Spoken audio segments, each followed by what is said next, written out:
I've worked hard for 17 years to support my family, only to discover my wife's betrayal and that some of my kids aren't mine. Original post. Hi, I'll try to keep this short. Both in our 30s and have been together 17 years. I male 30s and am the sole provider for my family of 6, partner and 4 kids. 2 high-energy dogs. I work 5 days a week and sometimes work on weekends if we need a little more cash. My partner is a SHM and hasn't worked since our eldest was born, by her own choice. I wake up at 5 a.m. and take the dogs out. Prepare kids' lunches, snacks, ensure all school essentials such as bags etc. are at the front door, then head to work in a physically demanding job. Kids are picked up for daycare, school at 7. Due to after-school activities and clubs etc. they're not home until 6. I come home at 7 and make dinner most nights. Help with homework, do bath time for the little ones, do dishes, take dogs out for a longer walk again, put little ones in bed if the house is a mess, I will of course clean it. I pay for everything: mortgage, bills, insurance, groceries, clothes, toys, technology, after-school activities, dates, a woman to deep clean the house once a month. My partner wants to go on a 2-week-long vacation with her friends, which will overlap with the weekend away I had planned with my brother, who I rarely get to see as we live so far away. She wants me to cancel my trip as she's tired and needs a break. We got into an argument over it in which unkind things were said on both sides, but I am unwilling to budge on this. How do I get through to her that I need some rest? TLDR. I pay for everything, do housework, childcare etc. while my wife is a SAHM. She wants to go on a 2-week-long vacation with her friends, which means I won't be able to go on a weekend trip with my brother, which was planned well in advance. We argued, in which she told me I need to help out more, and I basically said what's in the title. How do I get through to her? Edit/additional info. Hello all, sorry I haven't replied to many comments, but I have read most of them. I've seen a couple questions I'd like to answer and figured that making a post would be better than replying to individual comments. My children are between 16 and 6. My wife doesn't take anyone to their clubs/activities. Younger children's school finishes at 3 p.m. Their clubs are in the school. Older kids' school finishes at 3:30. They stay in a club until 4:30 and then go to a youth group with their cousins until they come home. My eldest makes their way to and from school on their own, while my youngest is picked up and dropped off. Kids are of course able to eat breakfast at home, but often enjoy eating with their friends before school starts at 8. My wife doesn't walk the dogs because she doesn't like to, and frankly, they don't like her. I enjoy my time walking the dogs because it allows me some time to think. We have a large yard with dog houses, toys and some agility equipment for them to use while I'm gone. They also get mental stimulation through Kongs and puzzle toys which have been prepared and stored in the freezer. What does my wife do all day? Honestly, she's not isolated. She often tells me of things she's done with her friends, sister, mother etc. She goes to the gym, does and enjoys hobbies such as embroidery, knitting and some jewelry design. She changes what she likes to do, says it keeps things fresh. Housework-wise, she does the laundry, I fold and distribute later. She will give dogs water and prepared meals. Enrichment. We have those robot vacuums and air purifiers to deal with the dog hair, but my wife will vacuum if heated. I wipe the countertops, put dishes in the dishwasher after meals. Older kids take care of their own rooms, bathrooms for an allowance. Have you ever not truly noticed something until it's right in front of your face? I was so mad because I wanted to go see my brother and she wanted to go on vacation with her friends. Yes, she wants me to pay for it. And things have been like this for so long that I didn't see how unfair and imbalanced things were until I truly started to look at how our duties were distributed. You've all given me a lot to think about. I'll answer some comments later. Update 1. Some of you have suggested that I enable her behavior, and I'd like to address it, to explain how things got this way to begin with. My wife worked from age 16 to 20, but I'd often come home after work during the early stages of her pregnancy and she would tell me of how bad the morning sickness had been and how she was getting in trouble at work for being late or not turning up due to the issues she was having. One night, after a long discussion about things, she suggested that it would be easier and better for her and the baby if she stayed home during the pregnancy. I was reluctant at first because we weren't exactly swimming in cash, but ultimately the health of my wife and child were more important than a few months of added stress. To save money, we moved in with my wife's older sister and her husband. We split rent and utilities, but we're still saving some money. The pregnancy wasn't easy on her, She was often cranky and uncomfortable and as a result could be quite mean, rude and a bit handsy. So after further discussions with my wife and her sisters, I took on more of the household duties such as cooking etc. When my eldest was born, my wife's sister helped with childcare while I was at work for the first year, but after she and my wife had a fight when he was about a year old, we moved into our own place. But my wife struggled during the day when I wasn't there to help, so we ultimately decided to put him in another daycare facility. I would drop him off on my way to work and would pick him up on my way back home when I finished. Once home, one of us would cook dinner while the other watched the baby. Back then we had no pets, so household duties weren't too much and could be handled by a couple hours cleaning on Saturday or Sunday when we could split it between us both. When my son was 3, my wife's sister offered to get her a job where she worked. My wife had to do an interview, but my SIL was confident she'd get the position. My wife was reluctant and nervous about returning to work, but attended the interview and was offered the job. I don't remember much of our celebrations that night, but it ended in the conception of our second child. My wife told me when she'd been at her new job for just over a month. She stuck it out for a couple more weeks, but was fired due to not turning up for shifts. I asked one of her doctors about the issues she was having so early in the pregnancy, back pain, leg pain, nausea, etc., but my wife cut me off before I could finish and asked me to leave the room. When we got home, she berated me for speaking to her doctor like she was a child and told me that if she wants something brought up to her doctor regarding her pregnancy, that she'd do it herself. I had embarrassed her because she knew her body and knew what was normal and what wasn't. I still thought the issues had to be addressed with her doctor, but whenever I brought it up her mood swings would get worse. My meal came to live with us when my second was born for a short while when I returned to work after my paternity leave. When my daughter was about 4 months old, my wife expressed that she was having difficulty looking after her by herself during the day, but my Mill, who had her own life and responsibilities, couldn't come back and stay indefinitely. We had a 2-bedroom apartment then and having her sleep on the couch didn't seem fair to me. So we enrolled my daughter in daycare while my son was at nursery. My son went to daycare after nursery as well, so I'd pick them both up around 6 p.m. and head home. My wife promised she would speak to her doctor about the possibility of depression etc., and her mood did improve with the additional help with the children. My wife took on cooking and cleaning duties then, but struggled as well. I would often come home to burned, ruined food, and would need to make something else anyway. So I ended up cooking dinner most nights so we wouldn't be wasting food. During a weekend away for a friend's wedding, when my daughter was 5, I suggested that my wife go back to work. Both kids were in school now and I thought we could improve our lifestyle with 2 incomes. We had recently bought a house because the apartment was too small for us and the children needed their own rooms. She seemed hesitant, which I understood after being out of work for so long, but she agreed. She applied for several positions but had no luck with interviews or callbacks. We found out she was pregnant with our third not long after that, and returning to work was put on hold again. The pregnancy was difficult as expected, but again my Mill came to stay when I had to return to work. She stayed for a while but had to return to her own home eventually. Before she left, my wife told me that she feared she would struggle with our second daughter just as she had the first 2. I tried to reassure her, but she seemed to become insanely depressed the second her mother left. I would return home with the 8 and 5-year-old to a screaming baby and nothing done around the house. Her mood and actions affected the entire house.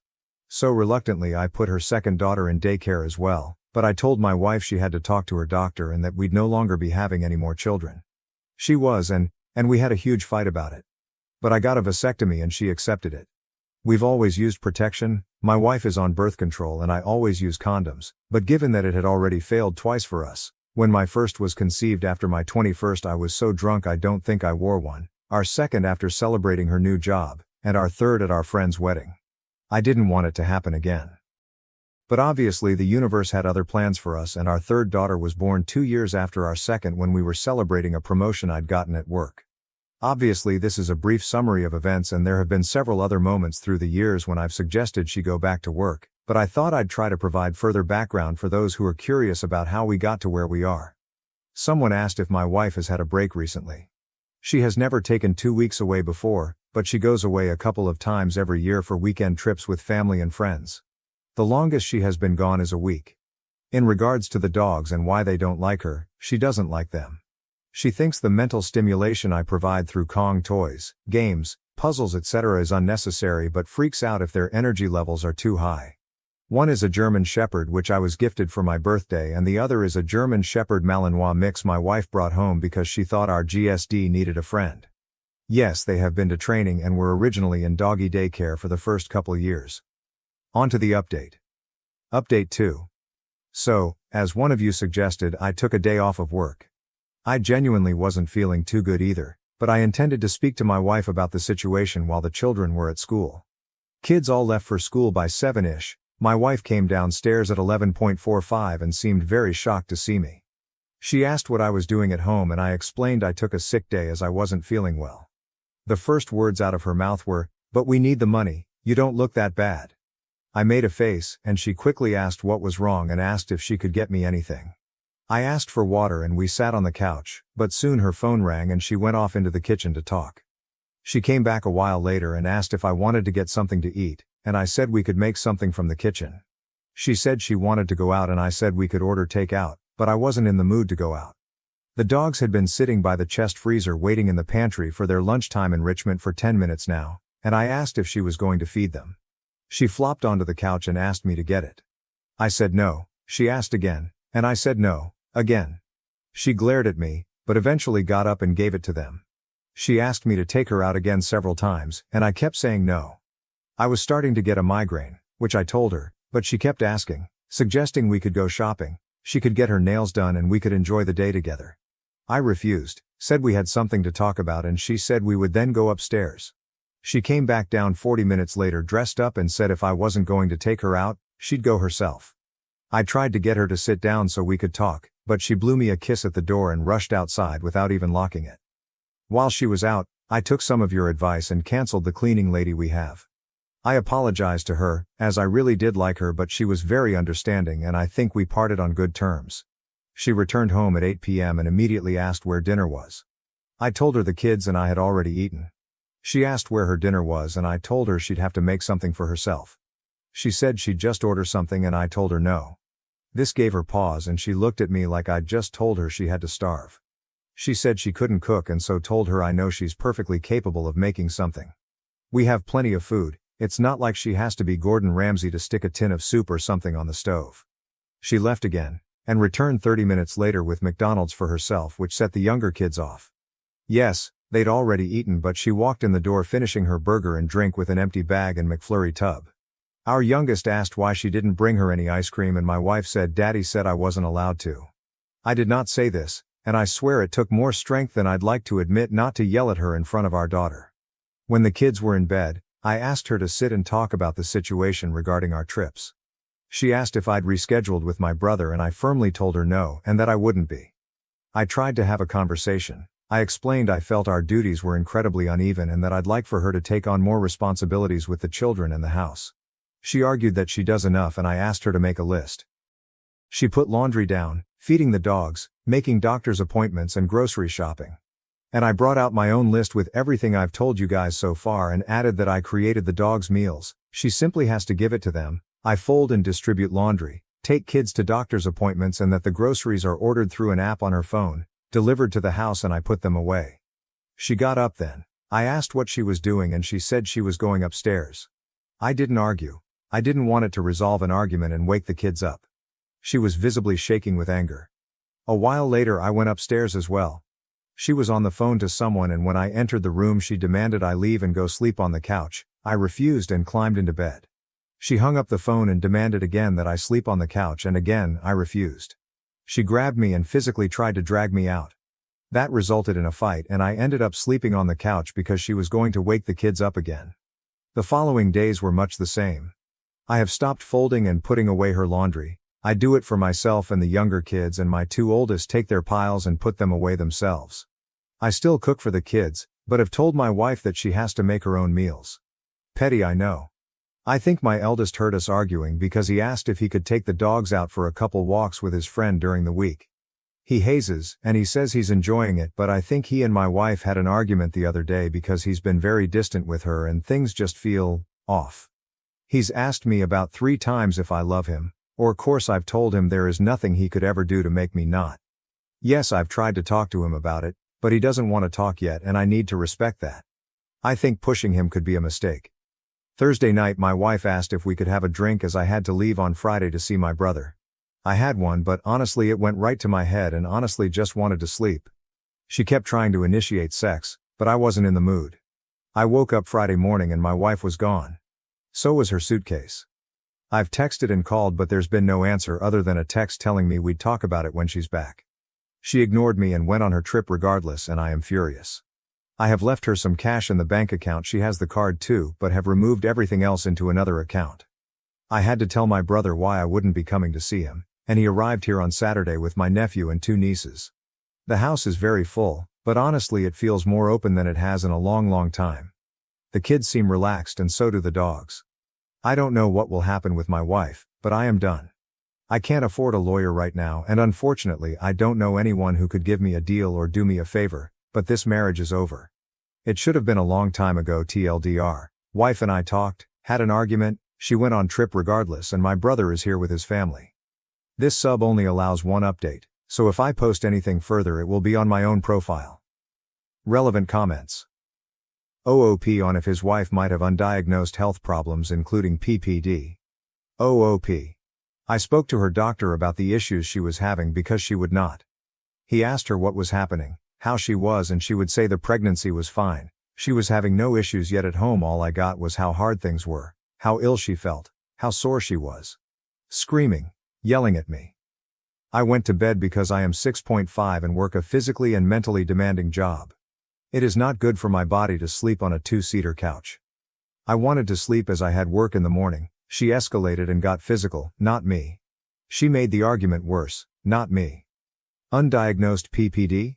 She has been to her doctor who had diagnosed her with nothing. She told me so herself, and as for me knocking her up, it takes 2 people to create a child. We do not live in America, and my wife is pro-choice. If she wants to terminate, she has the ability to do so.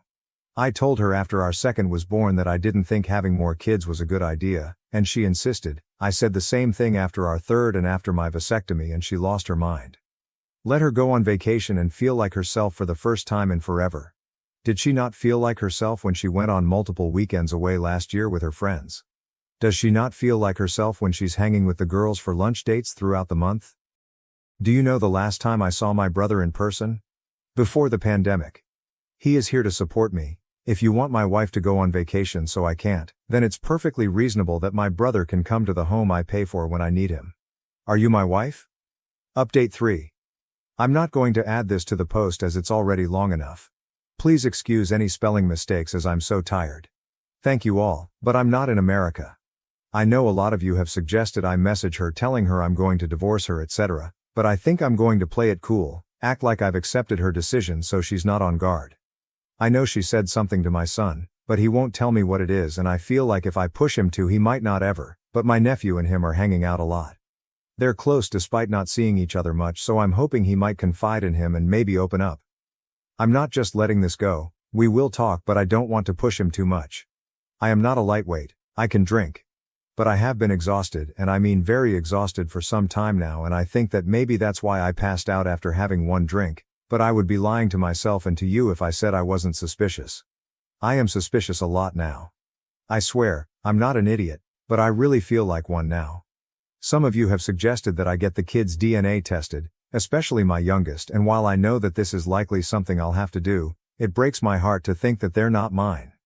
My girls all look the same, just older versions of each other, so if I have to DNA test the youngest, I have to do them all. I never wanted kids. This is why I've always used condoms. I'm not the biggest fan of them, but I love my own. I love these kids, regardless of the DNA test. They are mine, but I fear if it comes back that they're not, it could damage our relationship. My brother has read my posts and spent the last days telling me everything he hates about my wife, obviously not in front of the kids. He's pretty funny, and I feel like I haven't been able to laugh like this in a long time. He says he's going to make a Reddit account. Lord knows what he'll say. Writing this update has opened my eyes further. I see how the timing of wanting her to go back to work leans up with each pregnancy, but when these things are years apart, and you're concentrating on supporting the family and work, your brain sometimes pushes these thoughts away until something triggers them again, and boom, you're slapped in the face with the realization that your entire relationship is potentially built on a mountain of lies.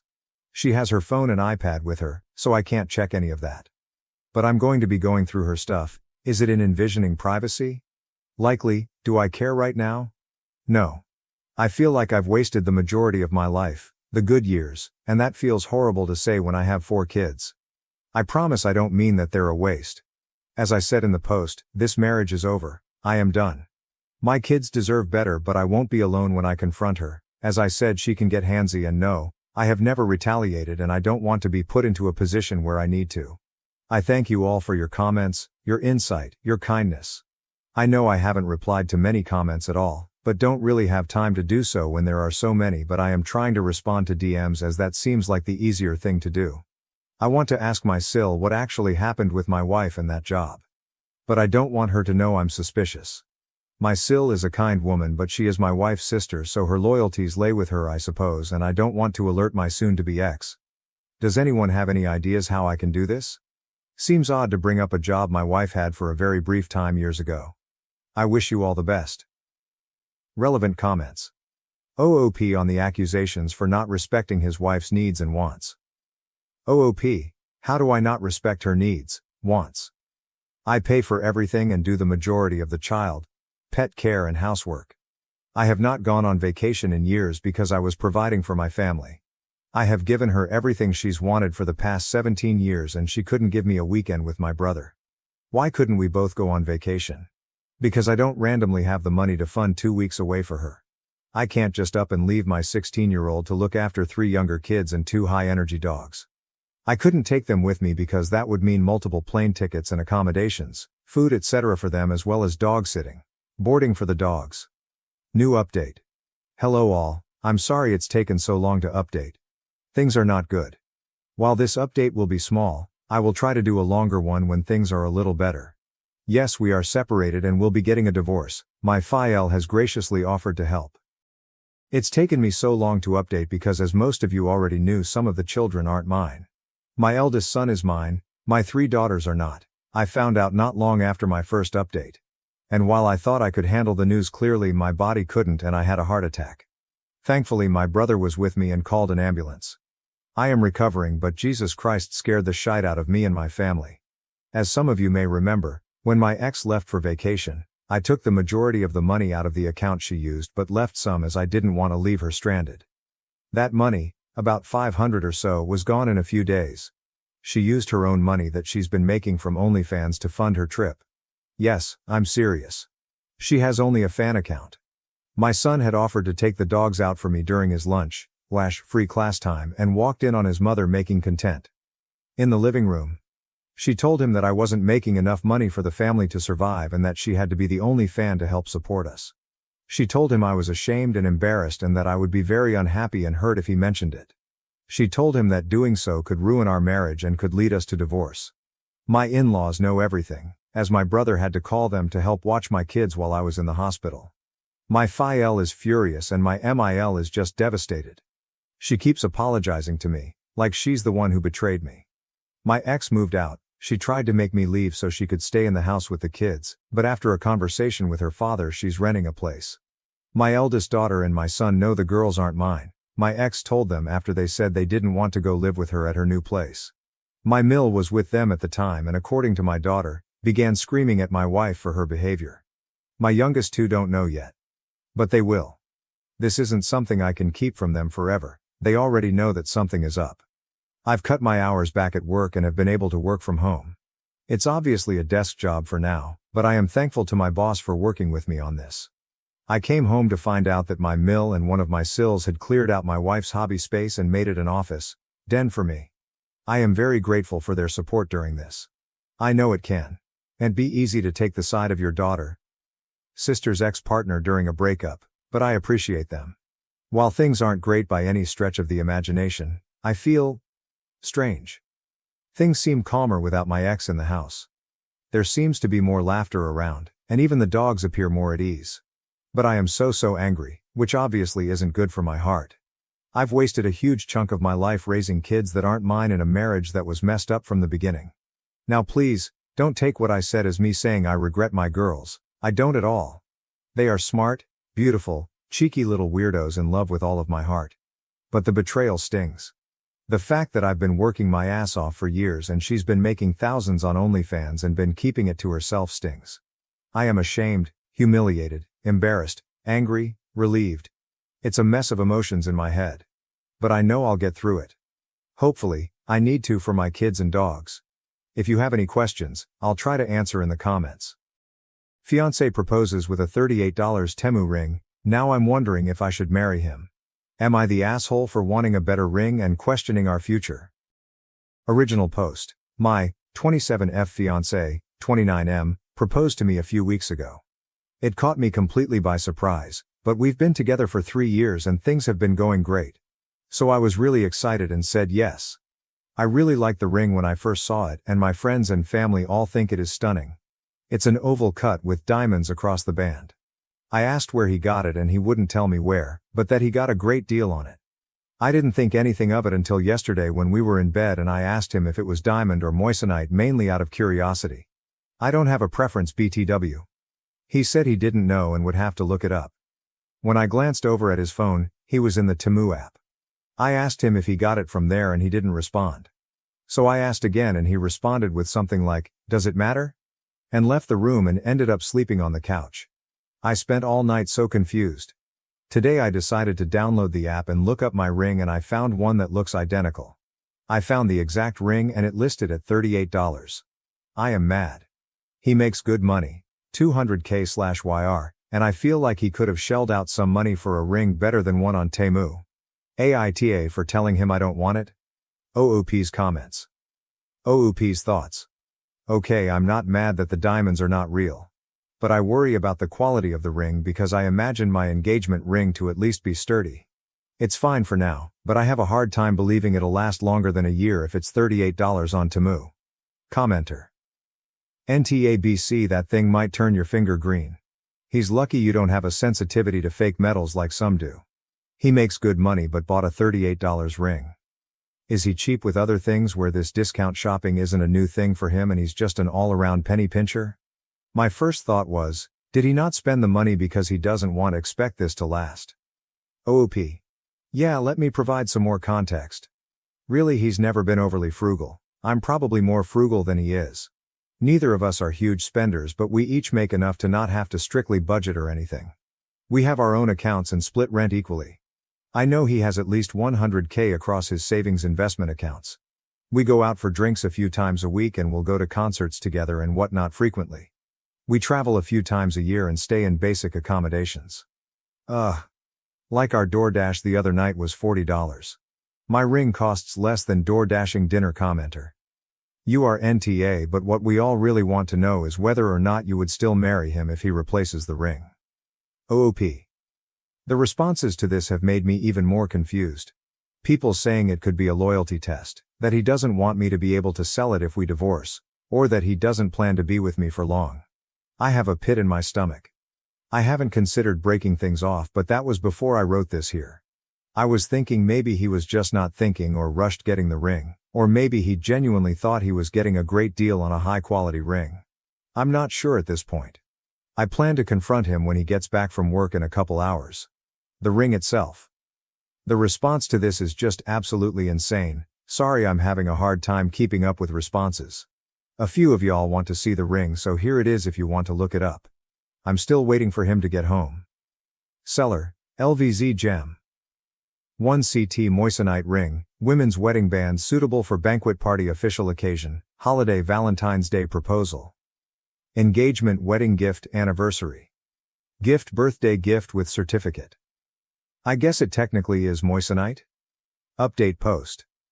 After reading responses from my first post on the AITA subreddit, it got taken down. I was freaking out a bit. He came home while I was FaceTiming a friend about this. I hung up with her and then talked to him for an hour or so. He apologized for sleeping on the couch and that he needed time to think. He doesn't see eye to eye with me on my concerns about the ring and says he did research and that it was highly rated. He says if the ring breaks he will replace it, but didn't say it'd be higher quality. I have people messaging me that the ring could be harmful to my health and that Temu has horrible standards for their jewelry and labor issues, so now I really don't want to wear it. He left and went to his brother's house. Usually I'd go with him, but things are just tense. AITA for telling him I still don't want it? Some of OOP's comments. Commenter. Kind of tough, because had you not found out it was from Temu, would you be upset? OOP. TBH. If I hadn't found out it was from Temu, I probably wouldn't be upset. But when it inevitably breaks or tarnishes, the truth would come out.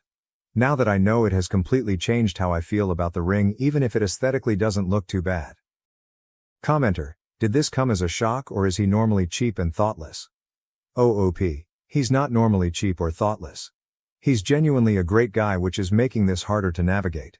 He started making me feel really guilty and materialistic today when we talked about this, and I can see his point of view, but I'm just confused. It feels like Temu is at the bottom of the barrel. I'd be happy with a cheap, decent quality ring from Etsy or anywhere else. I don't really care about the price itself, it's more about the quality and feeling like he doesn't really value me the way I thought he did. OOP addresses several commenters asking if he thinks she is a gold digger. This was her most comprehensive response. I want to clear up these gold digger rumors because this isn't only about the cost of the ring. I only mention these things for context, not because I feel he owes me something in return. When I met him, I was making just over $100K, and he was working part-time and doing an internship bringing in significantly less than me. He totaled his car early on in our relationship, and I happily drove him to his work every morning on the way to my work when he didn't have a car. When his mom got sick and went on hospice, I immediately canceled all of my travel plans and holiday plans with my family and sat with him visiting her every day for months. I helped with funeral arrangements. I helped plan his brother's wedding. I even loaned him money for a new car once he started his new job. He did pay me back BTW. He moved in with me recently, and most everything in the home is mine that I paid for prior to the relationship, furniture, etc. I have paid for so many plane tickets for our travels, concert tickets, etc. that I've never asked him to pay back and never will. That's what a relationship is. I genuinely care for him. He has done similar gestures for me and is more than willing to spend money on dates. Believe it or not, I'm not this greedy woman sitting here excited to get his money. I have my own. Have they ever been ring shopping? We never went ring shopping. The proposal was a surprise to me. We'd casually discussed getting married in the future for the past year or so, but he never asked about my taste in rings, so I was kinda thinking that it happened before the engagement. I actually like the style of the ring, but now that I know it's from Temu, I can't look at it the same way. Mini update. I'm literally just sitting here refreshing your comments, trying to figure out what to do next. He texted to let me know the plans of staying at his brother's for the weekend and is taking Friday off. It's not crazy abnormal since he's been watching football over there, but I feel like he's avoiding me now. I'm trying not to be pushy about the situation and I'll give him some space, but now I'm just in my head about all of it and regretting my initial reaction. It's just a dumb ring and maybe I've read into it too much. The only other time we've had an argument like this, it was resolved within a couple hours, so I'm not used to this behavior from him. Update 2. Update. He came home this morning while I was in a WFH meeting. These comments made my head spin all night. I got like 3 hours of sleep, so I admit I may be in the wrong for bringing up his finances, but I did. The gold digger rumors.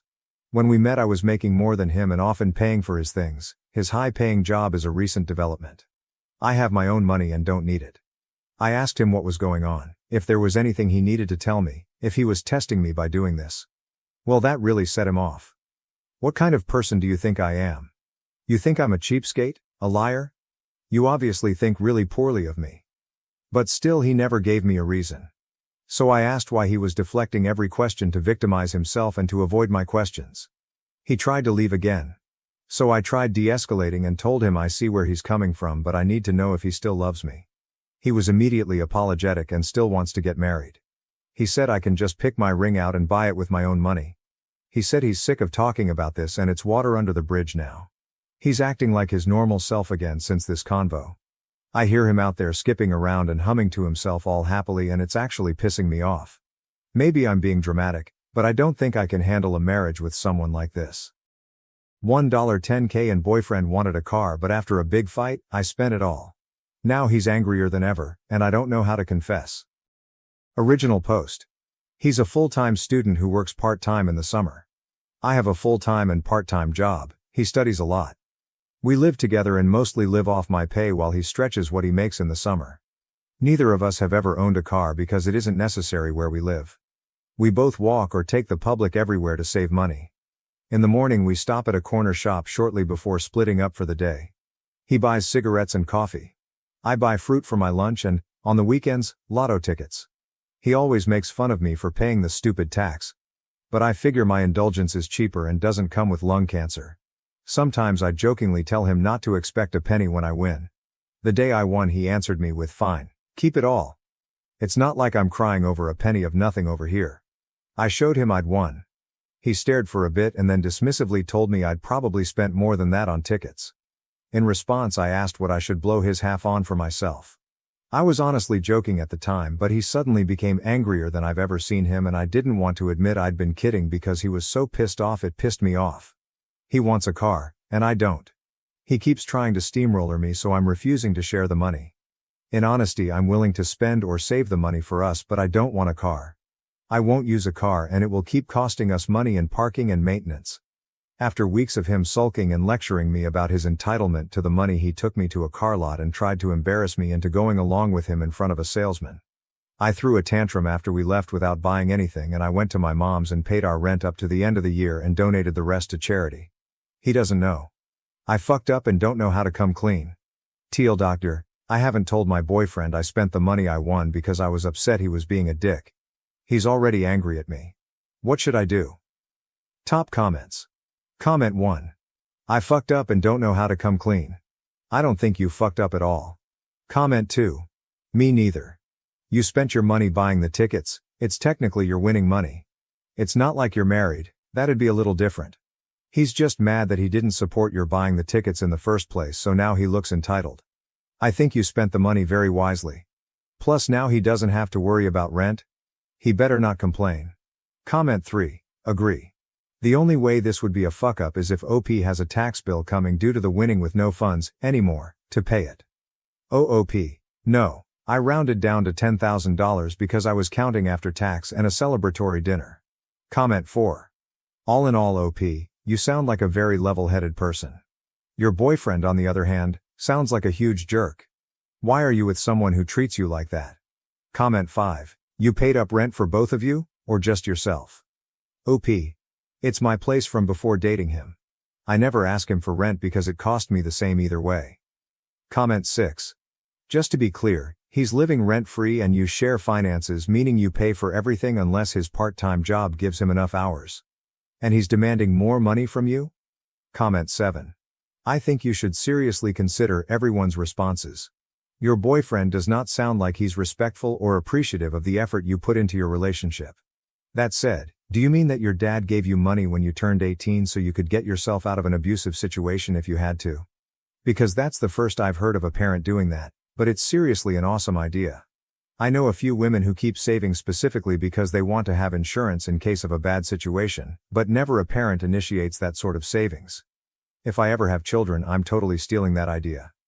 OOP, yeah, my dad sat me down and gave me the grown-up talk about verbal and physical abuse and consent. How to recognize it, what to do, how not to be abusive. Then he gave me the money and explained how to use it. He did this for all his kids, boy or girl. Update. Long story short, a couple months before I won, my boyfriend had secretly dropped out of school to join a Christian rock band. He's not Christian, and began to cover his new coke habit, which explains so much. He took me winning as a sign they were about to make it and should go on tour. That's why he wanted the car so damn much. Obviously we had a huge fight. I sacrificed a lot because he told me he'd never be happy without that degree, and he threw it away to play rockstar while I ground myself down at dead-end jobs. I told him I agreed to support him through one dream, and if he was done with it I was going after my dreams now. He made all kinds of promises to me about how he'll take care of me when he gets famous, but I told him the only promises I cared about were the ones he made when I agreed to help him through school. He broke up with me until I came to your senses. As far as I'm concerned, that's already happened, so I had his brother pick up his stuff. He tried to cause problems with me illegally evicting him, but I reminded him I had some text conversations where he said, "Your apartment is your problem, and I don't live there anymore, so deal with it." I have no idea if that's legally enforceable, but neither does he. My lease is up in 3 months and I won't have to worry about it after that. It's been really rough accepting he's not the guy I fell in love with anymore, but the way he's been acting has made it a lot easier. I'm mostly angry I sunk so much of my time and money and compromised my future for him. But I guess it's better I found out now instead of later. I got tested in case he cheated or was doing other drugs, and so far so good. I'm also 9,000% sure my ex staged the 3 break-ins we had in our apartment after one of his friends told me around that time my then BF was trying to sell my prescriptions and his laptop, that I ended up replacing FFS, that were supposedly stolen. I told the cops and his friend agreed to make a statement, but IDK what's happening with that yet. Other than that, I'm happy to report I'm only working one job now that's actually something I want to do and pays way more. My apartment is much nicer without his junk, and now the toilet is never unflushed and the seat is always down, so I've got that going for me too. With all my free time I've rescued a kitty and I'm learning to knit. I was planning on becoming an old cat lady, but I also went on my second first date ever. It was with another woman, which was kind of a surprise but also somehow not. We've got a second date planned and I'm incredibly giddy with anticipation, which is really nice. Oh, and I told my dad how much you liked his dump him fun consent conversation, and he said his grandma gave him one when he decided to get married at 18, not my mom, so he can't take credit for the idea. Edit. Thanks for all the well wishes everyone. TL.dr, boyfriend dumped me, can't complain. Top comments. Comment 1. Sorry he turned out to be such a heel. Getting dumped is never fun, but a bullet was definitely dodged here. My apartment is much nicer without his junk, and now the toilet is never unflushed and the seat is always down, so I've got that going for me. Which is nice. Comment 2. Being dumped is never fun, but I think in OP's case, it's the best thing that could have happened to her, lol. And can't forget, with all my free time I've rescued a kitty, yay to rescue animals. Comment 3. Entitled a coke addict, a thief, etc. etc. What a complete pile of human garbage. Congratulations on getting rid of him. Enjoy doing you, OP. Comment 4. LOL, and wanted to be in a Christian rock band. Hilarious when you consider all of those factors together. Comment 5. The toilet is never unflushed. The fuck? Did he not flush? OP. Not usually, which made it so much more lovelier that time I forgot to check the seat and fell in. Comment 6. Yay kitty cat. Also, while this all really sucked for you to live through, I am sure that it will be the most delightful of anecdotes.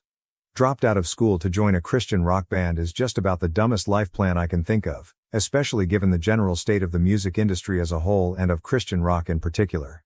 OP. It's very unlike him. I thought he was messing with me until he showed me the videos. Not good.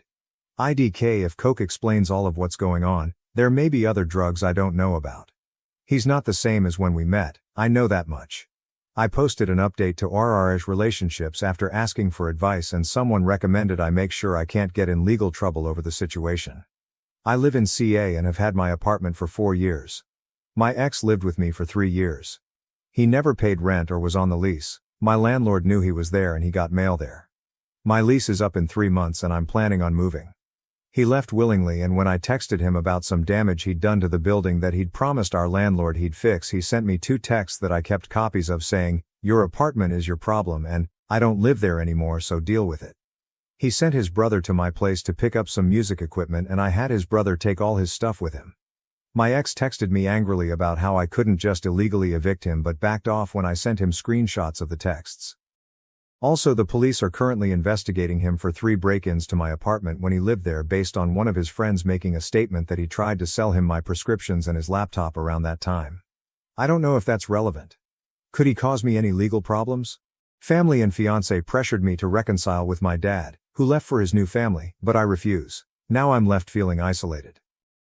When I was 13, my father had an affair, left my mother and moved in with his affair partner, whom we will call Janet.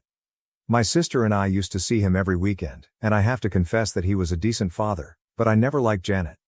When Janet became pregnant and they had a son, our visits became less frequent, and my father became more worried about his new family. He missed some of my performances and my sister's competitions because he was preoccupied with his son.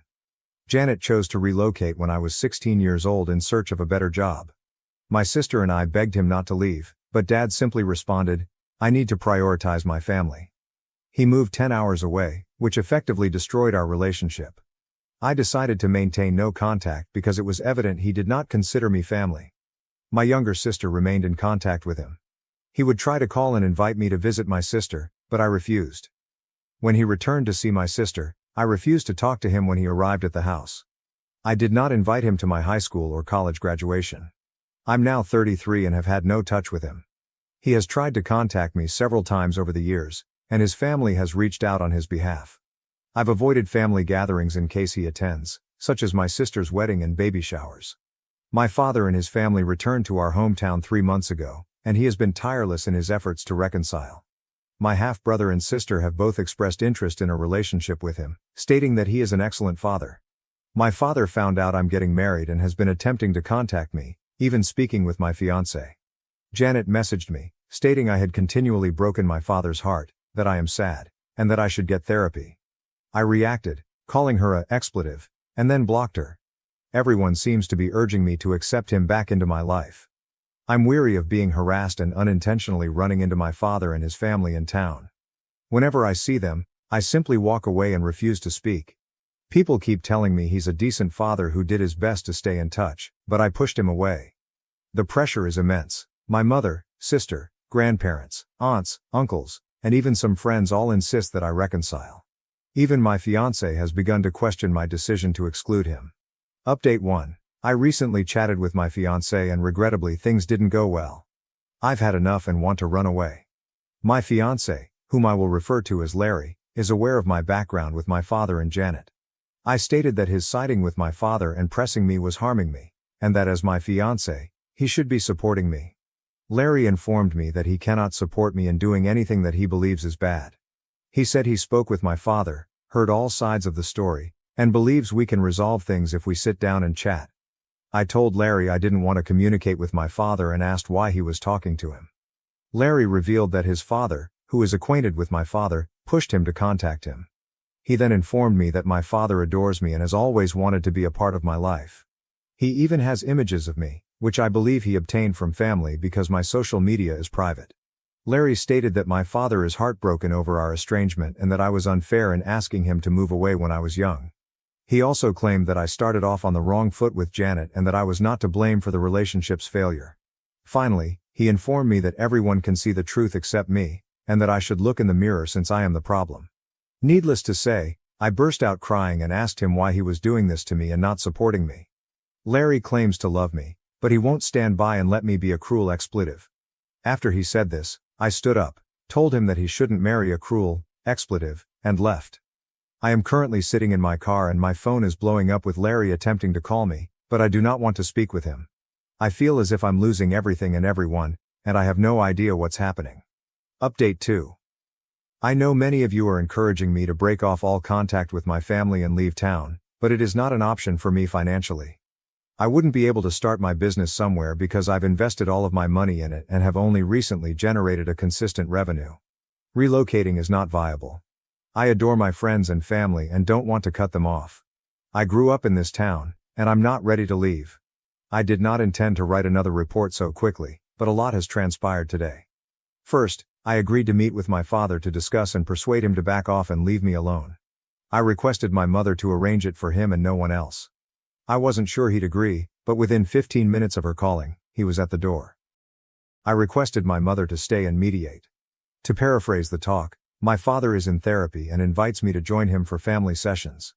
He wants me to spend one-on-one time with him, to stop being harsh and mean to his children, and to believe in them. He also demanded that I stop trash-talking Janet and invite him and his family to my wedding, including asking him to walk me down the aisle. I, on the other hand, want him to quit talking to my friends and asking others to speak for him. I want him to keep Janet away from me totally, and I agreed to be courteous at events and around town as long as he does not try to hug or chat to me. My mother reminded him that he was being unrealistic about some of his desires, particularly those involving Janet and his other children. For the time being, we've agreed that I'll attend 3 therapy sessions with him as he schedules them. My mother also believes I require individual therapy. He will cease interfering with my life and relationships, keep Janet away from me and ask his children to give me room. I will be courteous with him in public as long as he respects my personal space and does not approach or press me. I still haven't spoken to my fiancé. He arrived at my mother's house, but she refused to let him inside. He keeps blowing up my phone, as do his family and friends, and telling me to listen to him. During my meeting with my father, I discovered that he had paid for the majority of the vendors and services for my impending wedding, and they have been on speaking terms for far longer than I had anticipated. Larry had told me that his family paid for these items and I believed him. I feel betrayed by him, and I no longer trust him. I know I'll have to talk to him someday, but I don't feel ready yet. Update 3. First and foremost, the contract with my father is off the table. He couldn't even go a week without crossing my limits, thus there will be no therapy sessions with him, and I will maintain no contact. After deciding on a course of action, keeping Janet away from me, asking his kids to back off, and respecting my personal space, it only lasted 3 days. Everyone looked pleased that I had forgiven my father and told me so. My sister was thrilled that I was willing to give him a chance, and under duress, I agreed to have dinner with just her and my father. When my sister and I arrived at the restaurant to meet our father, he wasn't alone. He had invited Janet, my grandparents, his son, and daughter. He stood up and attempted to hug me. I immediately grew agitated, wondering why they were there. My father informed me that if we wanted to mend our relationship, I needed to embrace Janet and my younger siblings. I tried to leave after telling him that he had broken our agreement and that he should never contact me again. He wouldn't let me go and took hold of me. When I say all hell broke loose, I really mean it. I began shouting at them, and my father, Janet, and grandparents attempted to gaslight me and persuade me to sit down. When that didn't work, things became heated, resulting in a shouting battle. My father and Janet said many horrible things, including comments about my appearance and dubbing me a psychopath. My half-brother left the restaurant and my half-sister began to cry. My sister astonished me by defending me and accusing my father of wrecking things after I had finally given him a chance. She even slapped Janet. My sister took me out of there and apologized to me. I believe this was the first time she had witnessed Janet's interactions with me and how she handled me. She kept repeating she couldn't understand how Dad had spent years professing he would do anything to get me back, only to sabotage the relationship when he finally had the opportunity to re-establish it. My father has tried to contact me, but I have blocked him and refused to speak to him. I also refuse to speak with my grandparents. My father has tried to get my mother and sister to talk with me, but I believe he has burned his bridges with them. The conflict in the restaurant has spread and some people appear to be backing off. As I already stated, what my father and Janet said to me was inexcusable, and because we live in a tiny town, it spread quickly. Hopefully, individuals will back down, and those that continue to support them will be forced out of my life. My sister is very unhappy with my father and Janet and she refuses to speak to them. She blames them for my continued lack of communication. She is not allowing them to see her children either. I'm not sure if my sister will reconcile, but she is furious right now. My mother is also furious, and she appears to have had a few choice words with my father and Janet. She has agreed not to force me again to communicate with him. I'm going to start individual treatment since I believe I really need it. I feel awful for my half-siblings because they have done nothing wrong. I may be willing to have a distant relationship with them in the future, but I'm not ready yet, and I'm not sure I ever will be. I did send them a note on Facebook to apologize and assure them that they had not done anything wrong. Finally, to inform you all on my fiancé. I chatted with him yesterday about everything. I'd been radio silent since walking out on him. Essentially, he was pressured by his father to speak with my father and was offered a sob story about a misunderstood parent who really wanted to be involved in his daughter's life. Larry was unhappy with me for refusing to attend his family functions and for leaving his mother's birthday party when I realized my father and Janet were present. He was under pressure from his family to not disrupt their activities, and all he wanted was for everyone to be happy and get along, clearly at my price.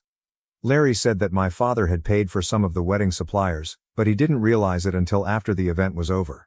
His father had informed Larry that he and his mother had paid for everything. My father had informed Larry that it was his way of giving. Larry also revealed that my father had instructed him to speak to me on his behalf. I informed Larry that he had abused my confidence and I couldn't imagine marrying someone who didn't support me. He came down in tears and apologized to me, promising never to do it again. Larry was upset and asked for another opportunity. To all of you who expected me to end our relationship, I apologize for disappointing you, but we will try to work things out. Aside from this incident, he has been the ideal partner, and I sincerely believe he was duped by his family and my father. Larry has sworn to stand up to his family and have no contact with my father. I'm still living with my mother because I need space, which I won't have if I move back home. We will contact our wedding vendors next week to discuss our alternatives. Larry begs for a postponement rather than canceling the wedding completely. We may still break up because actions speak louder than words, and I want to see if he can rebuild what we had and demonstrate that I can trust and rely on him. My father has been attempting to reach me, but I've blocked him. Larry has sworn to stand up to his family and have no contact with my father. There's no point in changing my phone number because I've done it before and my father always gets to acquire it again. Larry is open to the possibility of ending their relationship.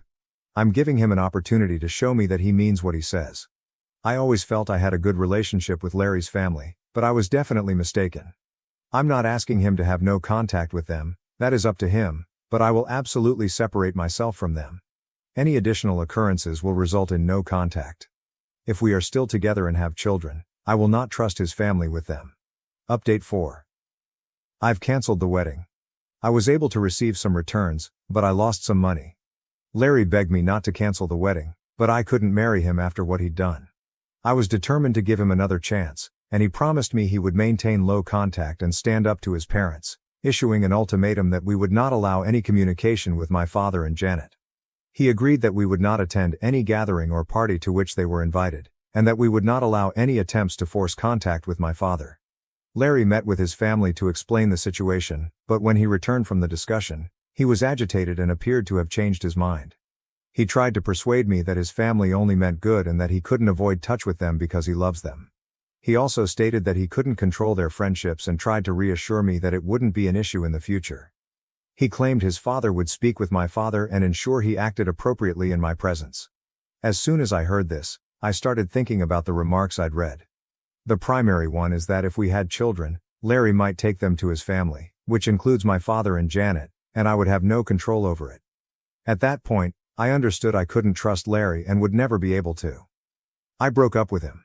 Larry isn't taking it well and constantly begging me to accept him back, swearing he won't contact his family. His family and friends are pleading with me not to stop the relationship, but he has made his decision and demonstrated to me that he lacks courage. I do not need him in my life. In reference to my father, I am considering obtaining a restraining order. Given what transpired at the restaurant, I may be able to, but I'm not sure yet. My acquaintance is assisting me in investigating the matter. My father has kept a low profile since last week, with the exception of a few attempts to apologize, and I haven't heard anything from him. My sister still refuses to speak with my father or Janet. Unlike me, my sister is very confrontational and has attacked them on social media about what happened at the restaurant and other earlier events that I was unaware of. When my sister and Janet ran into each other in town, they had a very public yelling match, with Janet demanding that my sister remove her posts. It concluded with Janet assaulting my sister. My father reportedly sided with Janet in this, and now my sister despises Janet and refuses to speak with our father, who is also attempting to reach her. My father's and Janet's reputation appears to have suffered as a result of the restaurant event, my sister's battle with Janet, and several Facebook posts about them. Individuals are gossiping, which has worked well for me since some individuals have backed down, which I am pleased about. Unfortunately, a few people continue to support him, including my ex's parents. There hasn't been much news about my half-siblings recently. I've located a therapist, but there's a bit of a waiting list before I can begin therapy. I'm still living with my mother, who is completely supportive, and I've found a cat that I'll pick up next week. Update 5. I'm still at my mother's house and I've got my tiny kitten. I named her Sasha, and she is the loveliest thing, yet quite lively.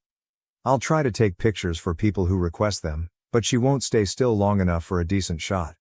I already love her, and my mother continues to be my rock. I'm still waiting for treatment, but I'm finding Reddit beneficial and therapeutic, and the majority of the people here have been quite kind and helped me see things more clearly. So many thanks to everyone. As for my ex, now that we've split up, I feel lighter and more free. Being away from him has made me realize all of the red lights in our relationship that I was previously unaware of, and I feel like I escaped unharmed. Luke, who is using real names because my blogs were discovered, is not dealing well with the separation and has taken over my father's role in continually disturbing me.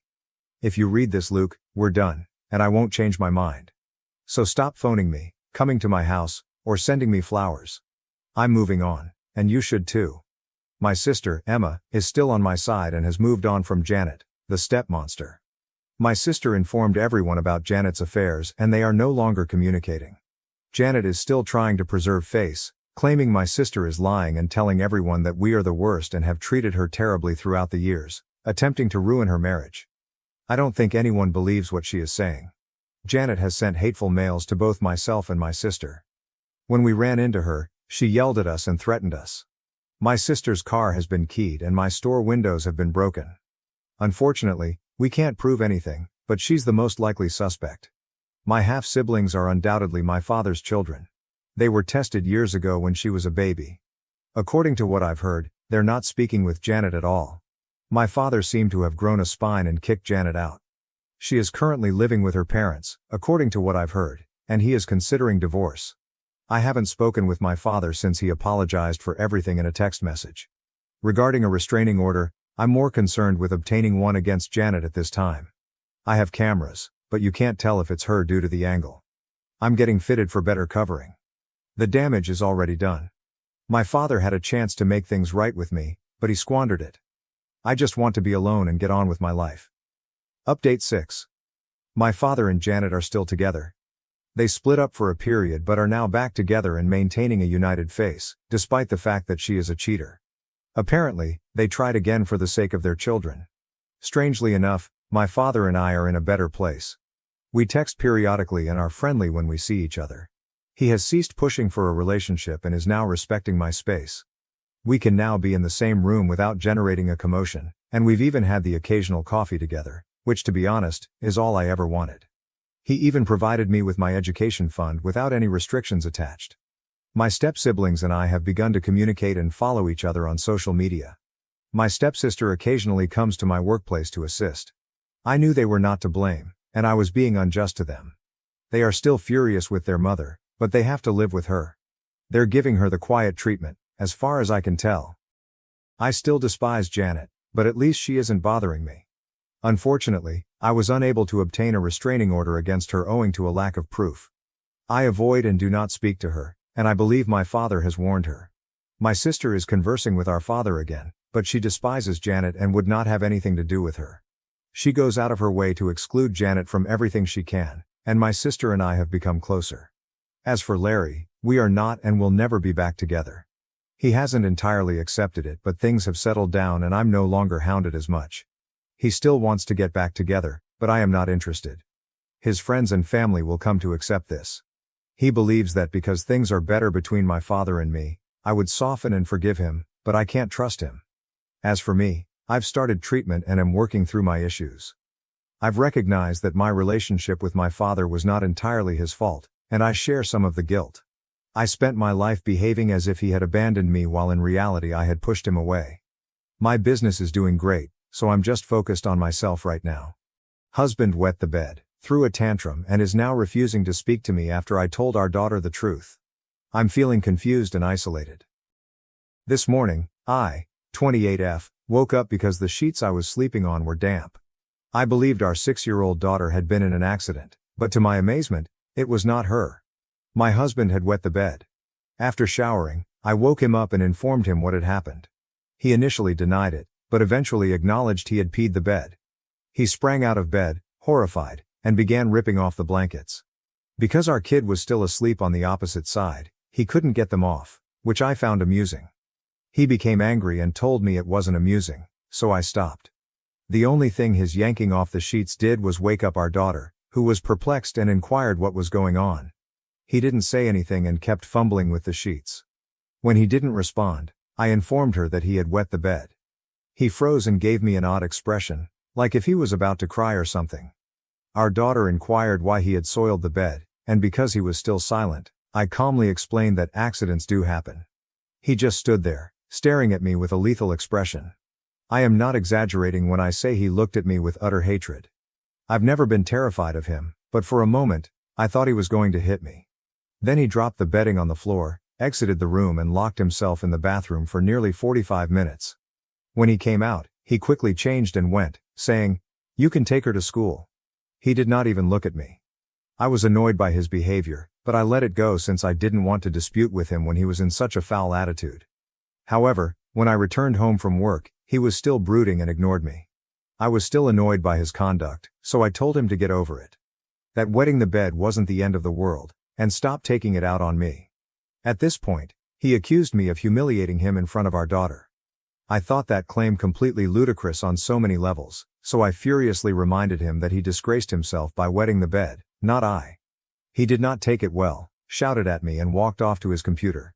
Now he won't talk to me, and I'm bewildered. I believe he was the one who acted inappropriately and immaturely, and I do not believe I did anything wrong. Maybe my last comment was harsh, but I believe he deserved it. Still, I'm wondering if I was too mean. Edit 1. I simply wanted to clarify that I did not advise our daughter to be mean or disgrace my husband. I informed her since I didn't know what else to say and it was very evident what had occurred. I felt it was best to be honest. I didn't say it in a humiliating way, but rather casually and without making a huge issue about it. I didn't expect my hubby to feel this horrible about it. Edit 2. For whatever reason, someone shared a link to a claim about my husband having cancer, which is false. Neither my husband nor I have cancer. Update 1. I reviewed my original post and realized that I needed to elaborate before providing an update. I felt empathy and cared for my hubby. I spoke gently to him after waking him up. However, his reaction caught me off guard and it couldn't have taken more than a minute for him to hop out of bed and lock himself in the bathroom. After that, I thought it was best to leave him alone. I realize I was wrong for informing our child, but I didn't do it to be mean or embarrass him. It was a stupid and terrible decision, and I regret it. Furthermore, it is difficult to show someone you care while they are being neglected. I contacted him after he left to see if he was okay, but he left it as read. I inquired again when I came home, but there was still no response. I asked if we could discuss it. Again, no reaction. I asked if he could explain why he was so angry with me, but he didn't say anything. I gave up and went to prepare dinner. After supper, I implored him to quit ignoring me. No response. When I inquired if he wanted me to leave, he said, "You can stay, I don't care." So I asked him again whether he'd stop ignoring me if I stayed, and when he answered no, I was done. While I don't think it's fair to ignore someone like that, I know I handled it horribly, and I feel terrible for being so nasty to him. Anyway, I texted him early this morning to apologize and to see if he was available to talk after work. Around midday he texted me okay. We met at home, and he was obviously cool and spoke little. I apologized for everything, for laughing, for informing our child, for asking him to get over it, and for the most shameful part, telling him he disgraced himself. He remained silent the entire time, and after I finished, he just questioned why I had told our child. I explained and then we sat in silence for what seemed like eternity. Then unexpectedly, he said, "I scared you, right?" I told him that short and he did. He claimed he could feel it. I inquired what caused him to react so aggressively, but he didn't know. He simply said he panicked when he realized he had soiled the bed and it grew worse when I told our child. He stated he was furious with me for it. I apologize again for making him feel this way, and he apologized for scaring me. I'm not going to go over everything we said after that. It was a long conversation. To summarize, neither of us is pleased with how we behaved, and we both apologized for it. He wasn't as outraged as I had assumed about my laughter, but we agreed I shouldn't have informed our child. However, he is no longer upset about it and does not consider it to be a significant concern anymore. We both agreed that he shouldn't have neglected me in that manner, and I handled it horribly and harshly.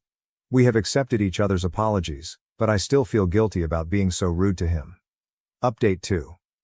To begin with, because there were questions regarding why my husband peed the bed while sober, I attempted to persuade him to see a doctor after so many of you suggested it. But he flatly refused, stating it was meaningless because they would do nothing regardless. He's wet the bed once before, and both times he was weary and stressed out. So that could have been the cause. I'm not sure. This is becoming long, so if you simply want to read about my spouse divorcing me, you can stop right now. My second post was composed shortly after I had apologized. Based on the initial replies to my first post, I assumed that I must be a bad person and felt sorry for him. But to be honest, I never thought my original actions were particularly awful, and I still don't. That is not to say that I did not deserve some of the hate I received. I certainly did, but some of it was simply filthy. And some of the things I was reviled for never occurred, save in the minds of commenters. I felt terrible since the effect of my actions was so dreadful, despite the fact that I had no intention of hurting him. So the apology was genuine, and by the time of the second post, I was relieved we were on speaking terms and hoped we could put this behind us. It turned out that I couldn't. Shortly after, I realized I was still concerned by his actions. I also began to receive more remarks from people who noticed problems with his behavior, which I appreciate because it confirmed to me that it was most likely serious. What I purposefully left out of my first post in order to get unbiased feedback was the fact that my hubby can be unstable at times. He can be immature and sensitive, struggles to regulate his emotions, particularly rage, and is sometimes difficult to understand. It's probably due to mental health concerns, which isn't fair to him, and I feel terrible about it. But sometimes I just find him annoying and exhausting. I guess I was called out for it in my first post. He'd been in contact with a mental health team for years, but if they hadn't prescribed his prescriptions, he would have stopped seeing them long ago. Anyway, I was getting weary of constantly catering to his mood swings and failing to confront his concerns. So his exaggerated and, in my mind, threatening reaction to our child peeing the bed and me notifying him felt like too much, even though I knew he was hurt. As I mentioned, I had never been intimidated by him before, so it bothered me, even though he did nothing. I tried to talk to him about what happened again, particularly why he became so angry that I felt intimidated. I even questioned him whether it had anything to do with him peeing the bed as a child, based on some suggestions in the comments about him being shamed for it. He simply stated that it did not, and it was evident that he did not want to discuss any of it, so I did not press. He's tough to talk to about feelings or relationship concerns, which may be really irritating for me. To be honest, I had some reservations about staying in this marriage, but they were not severe at the moment. Then around a week before Christmas, he made an unexpected suicide attempt, which was unfortunately not his first. I didn't see it coming and I still feel terrible about it, probably always will. His recall of the preceding hours is hazy, but he insists that he did not mean to harm himself when he left our house that night. But I should have known. It was bad, and we didn't know if he'd make it or in what condition. Fortunately, he lived, but with no long-term consequences. The aftermath was terrible, and when he returned home, he was really ill, lethargic for weeks. The quick answer to why he did it is that he obviously had an excessive amount of anxiety that he wanted to escape, along with his occasional complete lack of impulse control. He made it obvious that it had nothing to do with anything I had done. I had no idea how horrible he was feeling because he did not inform me or anyone else. It's very difficult to help him when he won't tell us how he feels. It terrified me, and it scared him as well, to the point where he knew he needed more support. He's taken it more seriously than he ever has before. When he was offered therapy, he accepted. Now that the wait time is ludicrous, he will begin in October. In the interim, he has been visiting a nurse and a psychiatrist. By April, he was back to normal and he returned to work in early May. Then we discovered I was pregnant. It was unintentional and the result of a birth control error on our part. Despite all of the obvious reasons why we should have terminated the pregnancy, we chose to continue with it. We didn't take this decision lightly, but it was what we wanted. I should mention that he was a complete mess throughout my first pregnancy, and the second, we have a 6-year-old and a 4-year-old, was equally difficult for him. But for some reason that escapes me now, we expected things to be different this time around. And it was for a time. At 12 weeks, we discovered that there were actually 2 babies. I know it's bad, but I'd be lying if I said we were delighted about it at first. However, by that time, we had already decided to have a baby, so we both agreed to proceed with it. After digesting the news, we became quite enthused about it. I'm 23 weeks pregnant and things had been going well until yesterday. When he arrived home from work, he was unhappy. I assumed he had a hard day at work, but when I questioned about it, he responded with an angry diatribe about how dumb we were for having the babies and how we should have terminated them. I was stunned, and when I asked why he was saying that and pointed out that it wasn't a good thing to say, he just said, "Well, you asked, and it's what I feel." I didn't want to talk to him while he was like that, so I told him we'd talk later, when the kids were asleep. When they were done, I asked him what it was all about and where it came from. He said he didn't know, like he does when he doesn't want to discuss something. I tried to push a little but went nowhere. I was frustrated and told him it wasn't fair to say such things and then refused to discuss them. He remained silent for a long time before saying, "Expletive this," and locking himself in the restroom. When he came out, he appeared depressed. I inquired whether he was all right, and he indicated he needed some air. I assured him it was all right to feel sad. However, he objected and vehemently stated that he was not sad. I know I should have let him go, but I had a horrible feeling. I requested him to remain, but he didn't like it and screamed that he didn't want to expletive stay, before slamming the door so violently that the kids woke up. After he departed, all I could do was tend to the children, pretend everything was well and hope he returned safely. I was very worried. When the kids fell back asleep, I contacted him to see if he was okay, and then I cried. He responded almost immediately with, "I'm okay. I'll be home at 5, sorry. I love you." Which relieved some of my anxiety, but I remained unhappy and angry. He returned shortly afterwards, definitely high but calmer. He is not addicted, but he does use it occasionally. When he noticed I was crying, he apologized. I told him I wasn't good with him treating me that way, and we had the same talk we'd had before. Him apologizing and me explaining how hurt I was. At that point, I realized I wasn't even angry anymore, though I probably should have been. I simply asked him not to run away like that again. He said he wouldn't, but deep down I know he will.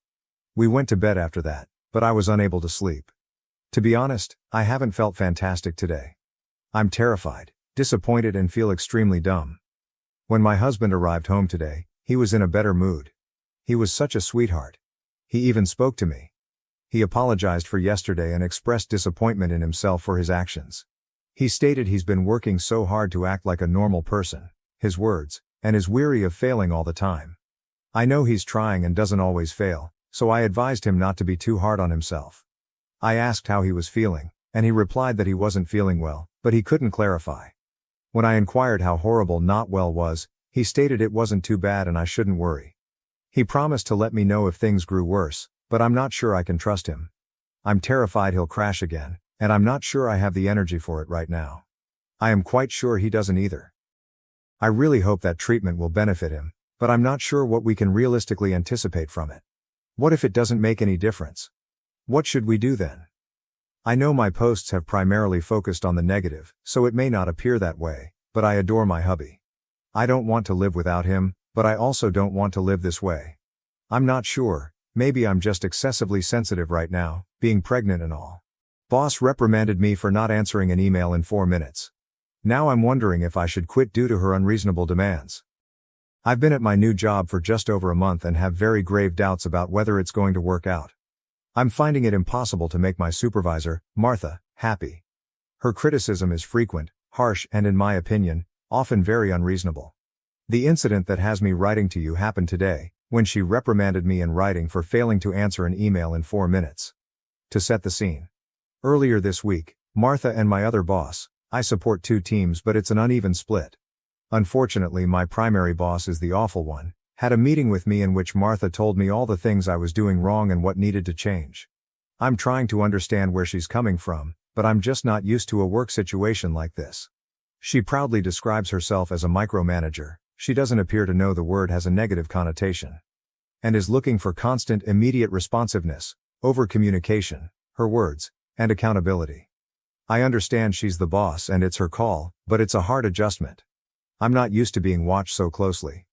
Every job I've had, the boss has been concerned with results, not with knowing exactly where I am every minute, hearing back from me instantly, etc.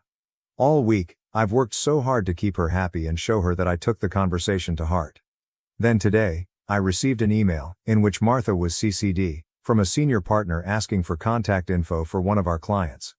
I saw the email come in while I was working on a project for the other boss. I made the apparently grave error of not stopping instantly, but instead finished up the line in the Excel sheet I was working on, then opened the email and began gathering the requested info. Before I had finished, Martha replied to both of us, sending the partner the requested information, the wrong information for the record, but I'll get to that later.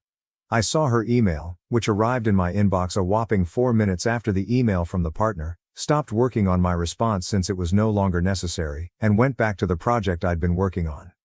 Then I get an email from Martha.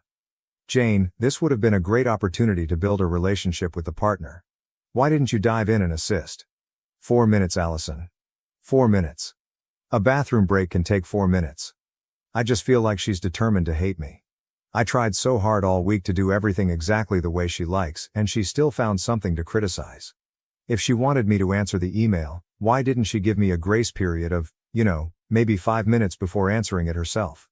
Also, as I said earlier, she gave him the wrong information.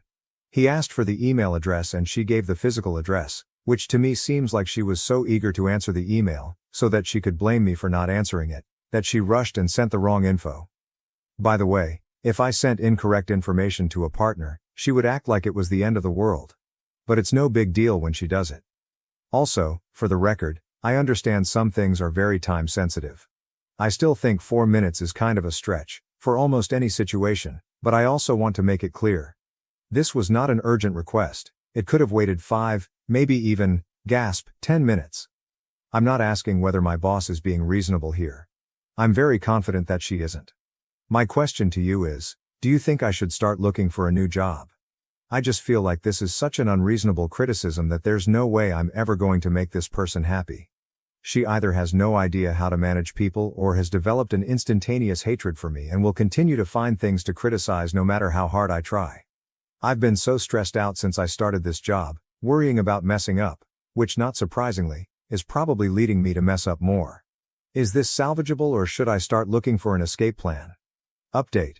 Your response was really helpful. Martha had already fucked with my head so much that she really had me doubting myself. So much so that I honestly thought you might take her side and ask me, but why did it take you 4 whole minutes to answer the email?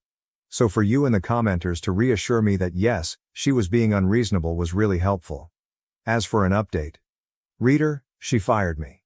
Yes, I took your advice and started looking for a new job. She fired me before I could find one. The 4-minute email happened about a month after I started and I got fired just under the 3-month mark. The reason given was that I was making too many mistakes and that they couldn't trust me with my assignments. I'm curious how it's going with my replacement, if things like accidentally saving a draft to the wrong folder, in your first month at a new job, qualify as fireable offenses. I mess up sometimes, more than I normally do. But I think it's because of how Martha treated me. She was so volatile that I didn't feel comfortable asking questions, and she also would just disappear fairly often. She can disappear for 3 hours. I'm in trouble for missing a phone call because I was using the restroom. So a lot of times I had to make my best guess, and yes, amazingly, my best guess was always wrong. She was always coming after me with artificially compressed deadlines, so I usually had to send her work without having the amount of time I'd prefer to proofread, double-check, etc. Sometimes I thought she was moving the goalposts. Often she would say, "I told you to do X not Y," and I'd think, though I'd never say it out loud lest I face her wrath. "I don't think you did actually." And sometimes it was 100% clear that she was just inventing reasons to berate me. See, for example, 4-minute email. When I got the email that I wrote to you about, I knew deep down that she was just never going to let up. Clearly, she would find something to criticize whether I did something wrong or not, and in the end probably fire me, or bully me until I quit. That played out many times in the weeks before my firing. If I made a minor mistake, she lost her mind. If I didn't make a mistake, she would invent one. For example, she would email me to say things like, "The meeting has been over for 30 minutes. By this point you should have emailed me to ask what our next steps are." Maybe, but see above hesitancy to initiate contact with a volatile boss who finds fault with everything I say or do. I absolutely couldn't win and it was just a horrible, stressful, demoralizing experience. The good news is that I did find another job that I'm much happier with, though the first few weeks were very tough as I tried to put the experience with Martha behind me. I was afraid to ask questions, thought I was about to be fired every time I made a mistake, etc. But as time went by and it became clear to me that I was now working with reasonable people, it got much better. While I didn't get out in time, I'm grateful for you and the commenters because, as I said, it helped me to keep some perspective in the face of a person doing her best to destroy my faith in my basic competency. I really wish this hadn't happened to me, and while I'm happy in my new job, and it's a bump in both title and salary, I actually now have Martha's job title. Seriously, suck it, Martha. I would never say it happened for a reason. Or that I'm grateful for it in any way. The fact that someone could bully me like this, be 100% in the wrong, fire me, and get away with all of it is really hard to accept. But all I can do is look forward. My husband finally cut ties with his toxic mom and sister after they demanded we give up our house for my jobless sister-in-law and her family. My in-laws have a very toxic connection with my spouse and it is beginning to ruin my life. Growing up, my husband was my favorite, the golden child, and my mother-in-law was very close to him. Jacob has informed me that because his father was so busy at work, he and his mother spent a lot of time together. However, I've noticed that his sister, Sarah, is not treated equally by my mother-in-law. Although I am confident that my mother-in-law loves both of her children, I have repeatedly observed that she prioritizes my husband. I'm sure Sarah felt the same way growing up, which is why my husband has always attempted to fill the void by being a kind elder brother to her and always being there for her. But the truth is that Sarah and my mother-in-law would sometimes behave in such a ridiculous manner that it crossed the line. For example, when we initially started dating, Jacob, a recent college graduate, and my in-laws, including Sarah, shared a house. My in-laws had offered my husband a totally own level so that he could have his own privacy and welcome whomever he pleased. This is why he would occasionally invite me to his home to spend the night with him. However, several times in the morning, Sarah would storm into our room while we were asleep without knocking. As you may guess, we were not always properly dressed, but she would act as if everything was normal and begin talking to Jacob about utterly random topics. This was very strange for me because I was uncomfortable with her seeing me in my lingerie. Before anyone points out, I absolutely understand that Jacob was living with his family at the time, so I should have expected this, but is knocking on the door before entering really that much to ask? I suppose siblings can be quite close, but she and I didn't know each other very well when Jacob and I first started dating, so I thought it was really rude. Naturally, I spoke with Jacob about it and informed him that I would not be going over unless he installed a lock on his door. He agreed. But as you can guess, Sarah, who attempted to storm into the room the next morning but was unsuccessful, began ranting at us about why the door was locked. She began jiggling and hammering on the door, begging her brother to let her in. Jacob eventually let her in, and she stormed into the room, asking why he had set the lock in the first place. When she recognized me, she pointed to me and began ranting at him, asking if it was because of this skank. I was astonished by how harsh and insulting she sounded. Jacob told Sarah that he wanted to install the door lock, but Sarah was not convinced. She angrily informed him that they were siblings and should not keep any secrets between them. Jacob told her that he had no secrets, and that he had put the lock so she wouldn't barge in when we were asleep, which was quite disturbing. Sarah violently flipped her head towards me and exclaimed that it was all my fault, saying that I was interfering with her and her brother. This was too much for me, as I am generally non-confrontational, so I excused myself to visit the restroom. I could hear her yelling, with Jacob attempting to calm her. When she eventually left, Jacob came in to comfort me. He apologized for her actions and informed me that he would speak with her again so she could apologize to me as well. When I arrived the following weekend, Sarah apologized and offered me a pitiful excuse, claiming that she needed to speak with Jacob urgently and so believed it would be good for me to come in. Jacob forcefully asked her not to bother us again, and she agreed sheepishly. Although this issue appeared to be remedied, it was not the only strange conduct she demonstrated towards Jacob. If Jacob and I differed on something, even something as trivial as movies, and Sarah was around, she would begin telling him that he should date someone with comparable likes, meaning that we were unsuitable for each other. Jacob would give her a condemning look, but she would simply smirk. Another episode was Sarah asking me awkward questions about my background in an attempt to delve into my life. Jacob and I had been open about our past since the beginning, but I didn't feel comfortable addressing it with his sister. Regardless of my thoughts, she would ask me questions like, "Why did your ex break up with you? Were you not suitable for him?" Can make remarks like, "My brother's previous girlfriend was far more attractive than you." All of these queries and comments arose when she and I were alone. I began to suspect that she was trying to play a game with me, bringing me down. I initially kept my lips shut, but as the situation progressed, I had enough. One day, I responded to her taunting by stating, I liked my ex-boyfriend's family better than Jacob's because he didn't have nosy, overbearing family members. Sarah was taken aback by my reply, which temporarily silenced her. Even though Sarah had a strange relationship with my husband, my mother-in-law was no exception. When I first entered Jacob's life, my mother-in-law ignored me, but once she discovered we were serious, she began acting as if I was attempting to steal her son away. She would purposefully ignore me at dinners and family gatherings, as if I did not exist. Jacob saw this occasionally and tried to talk to her, but she never changed. My mother-in-law once referred to me as stuck-up and spoiled, just because my parents put me to a private school while she was a public school teacher. I also know she tried to talk Jacob out of marrying me, telling him he should look for a better spouse. Fortunately, my spouse did not care about her view and proposed to me nonetheless. My mother-in-law and Sarah were shocked to learn that Jacob had proposed. Both contacted me, telling me that it was a horrible decision and that, because Jacob wouldn't listen to them, I should quit the relationship and return the ring. I found this quite strange and declined, stating that they were crossing a line by asking me to do something like that when I loved Jacob and wanted to spend the rest of my life with him.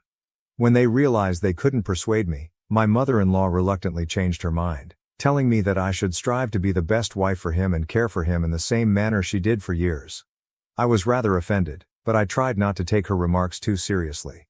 Sarah, on the other hand, accused me of being a gold digger and claimed her brother deserved someone with higher status.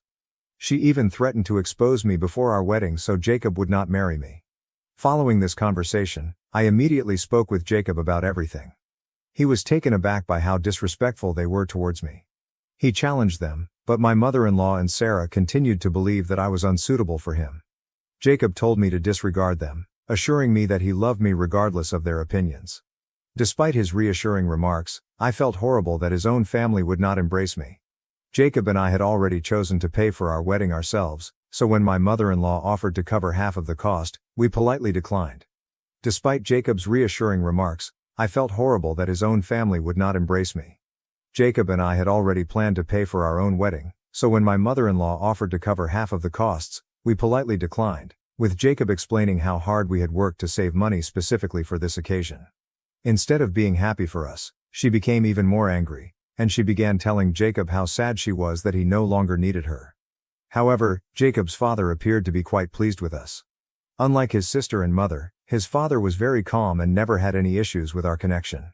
Since my mother-in-law continued to complain to Jacob, we made a compromise by telling her that we would love for her to organize the rehearsal dinner for us.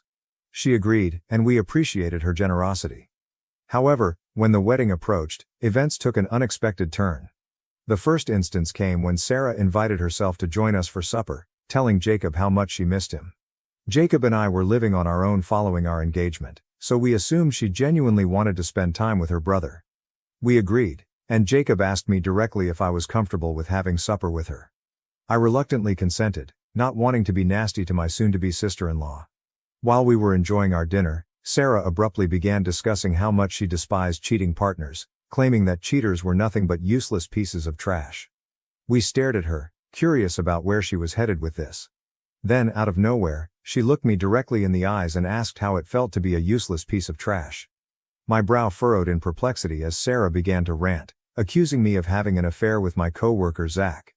Jacob, also perplexed, asked her what she meant by saying. Sarah proudly hauled out photos of me and one of my co-workers, waving them around and claiming that she had caught me red-handed. I knew I'd never been unfaithful to Jacob, so I was curious as to why she assumed I was having an affair.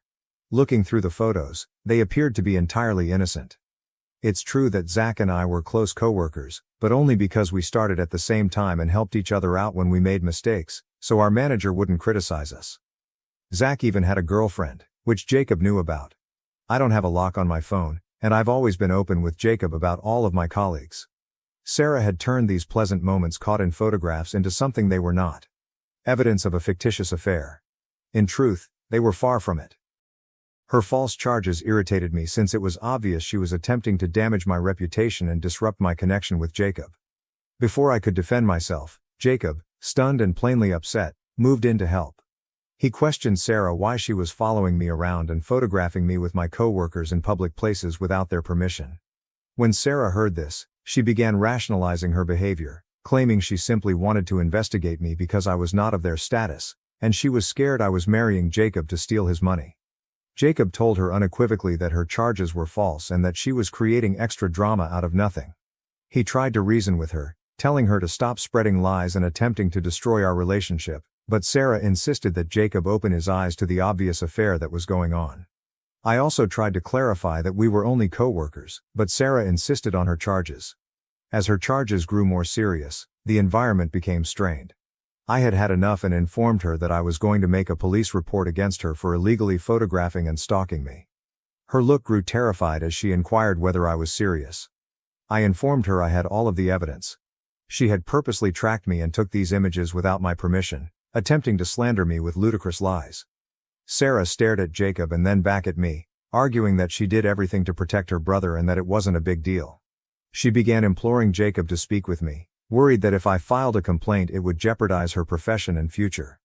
I strongly told her that she could only save herself at this time. Sarah inquired what I wanted. I assured her I wouldn't pursue the complaint if she kept away from my life. Sarah had no other option for escaping the situation at that point. She looked to her brother for support, but Jacob defended me, telling her that she should be grateful I was willing to let it go because what she had done was clearly wrong.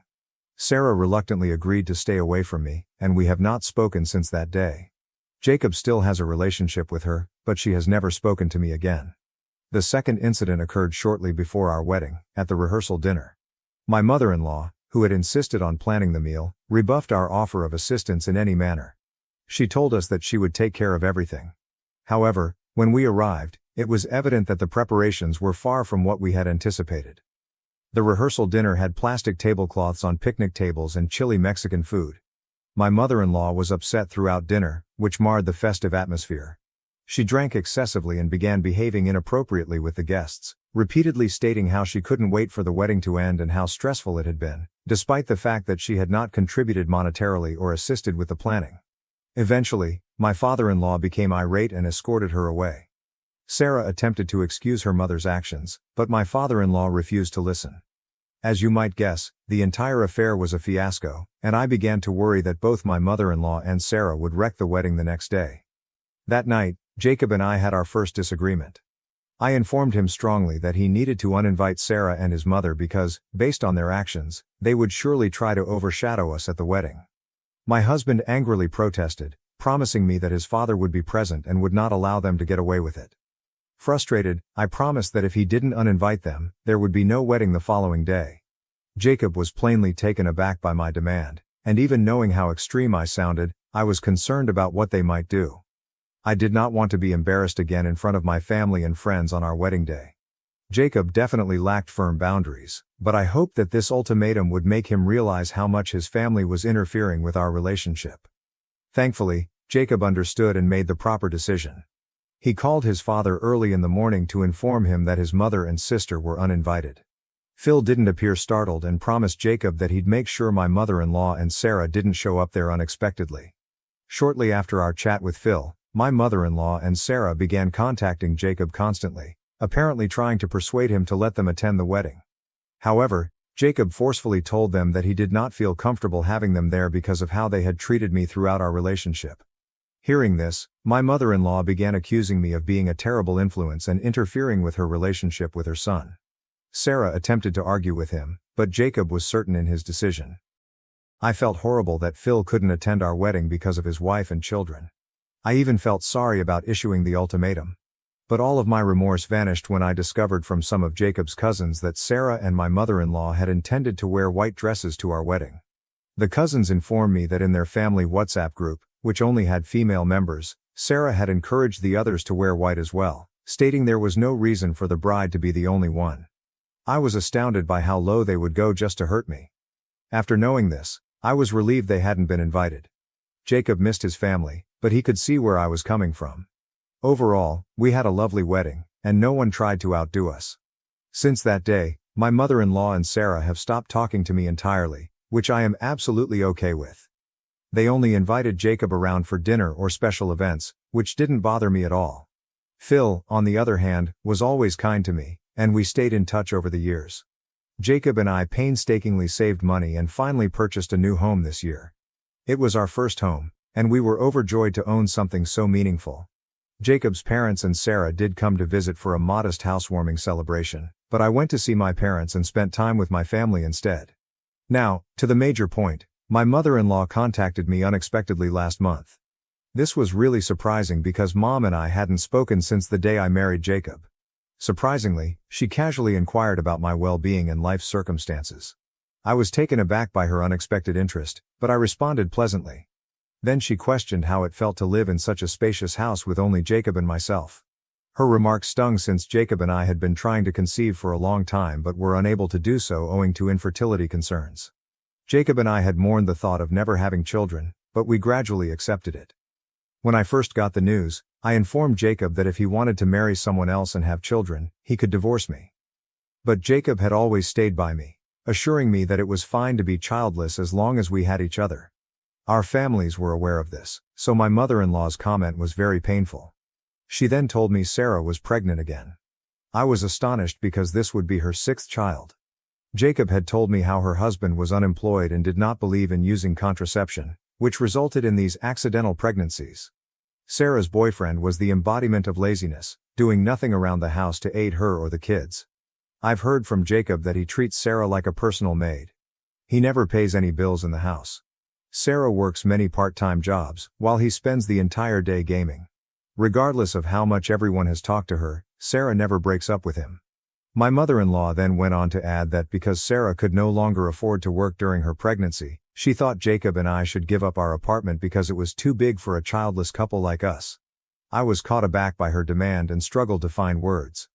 I inquired whether she was joking, but my mother-in-law responded that she was serious, that Sarah and her husband deserved to live in a larger house.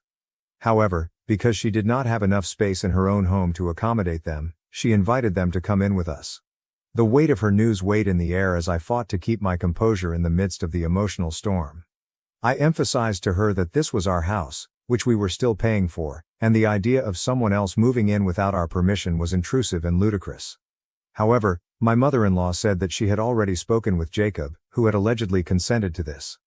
This was strange because Jacob and I were always open with each other, and I knew he would have told me if he had agreed to let his sister and her family stay with us.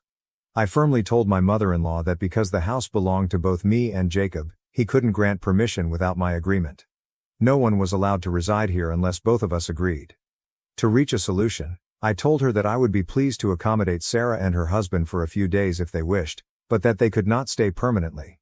My mother-in-law, on the other hand, began yelling, arguing that as a responsible daughter-in-law, I was required to make room for Sarah and her husband.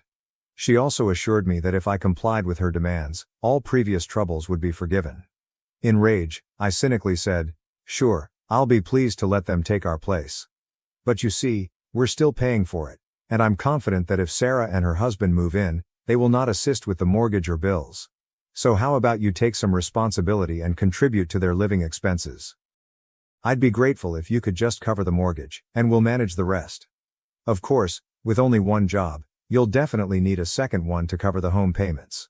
Please let me know when you intend to get that second job."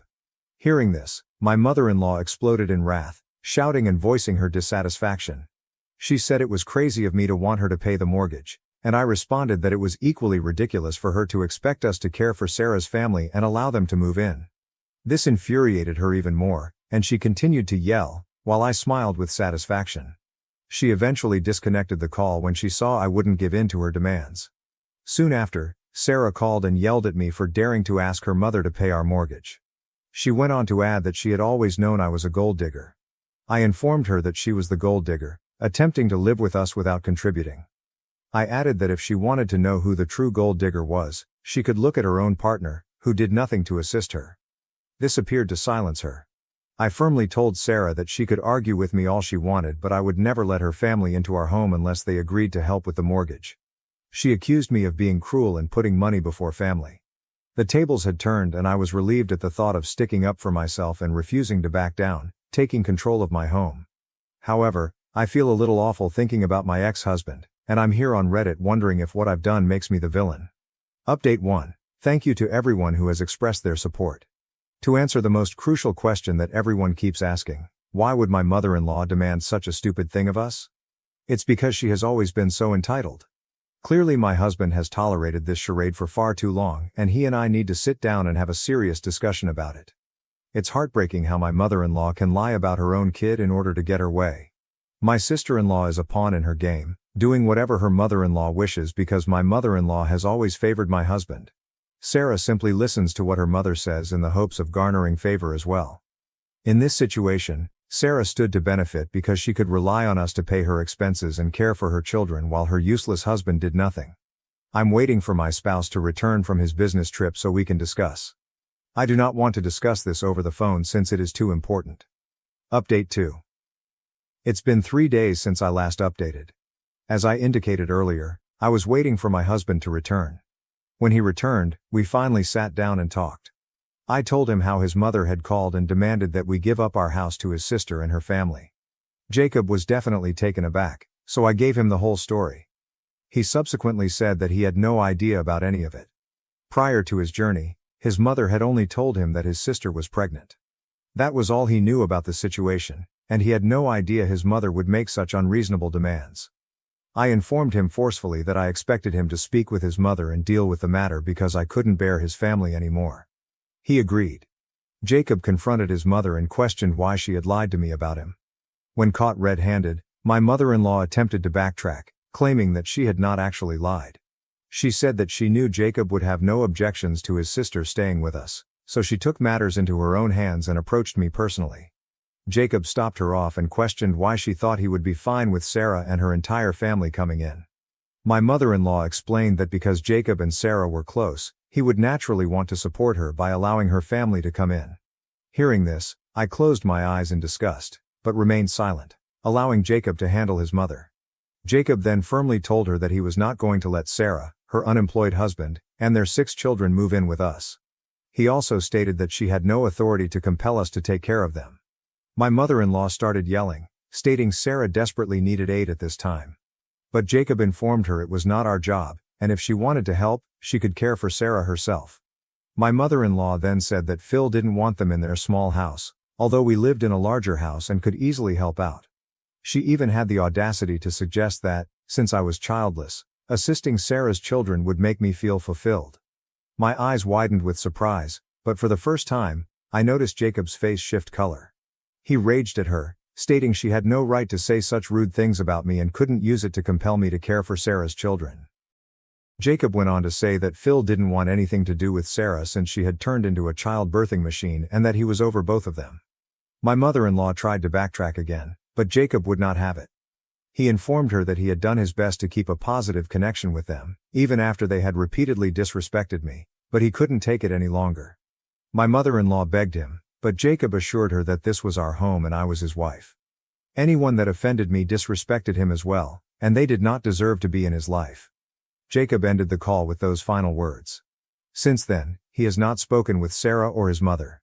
Phil summoned Jacob to speak, and after hearing the entire story, he understood why Jacob had made such a severe move. Phil apologized to me on behalf of his wife, but I informed him that it was not his responsibility. Update 3. It has been an interesting 2 weeks.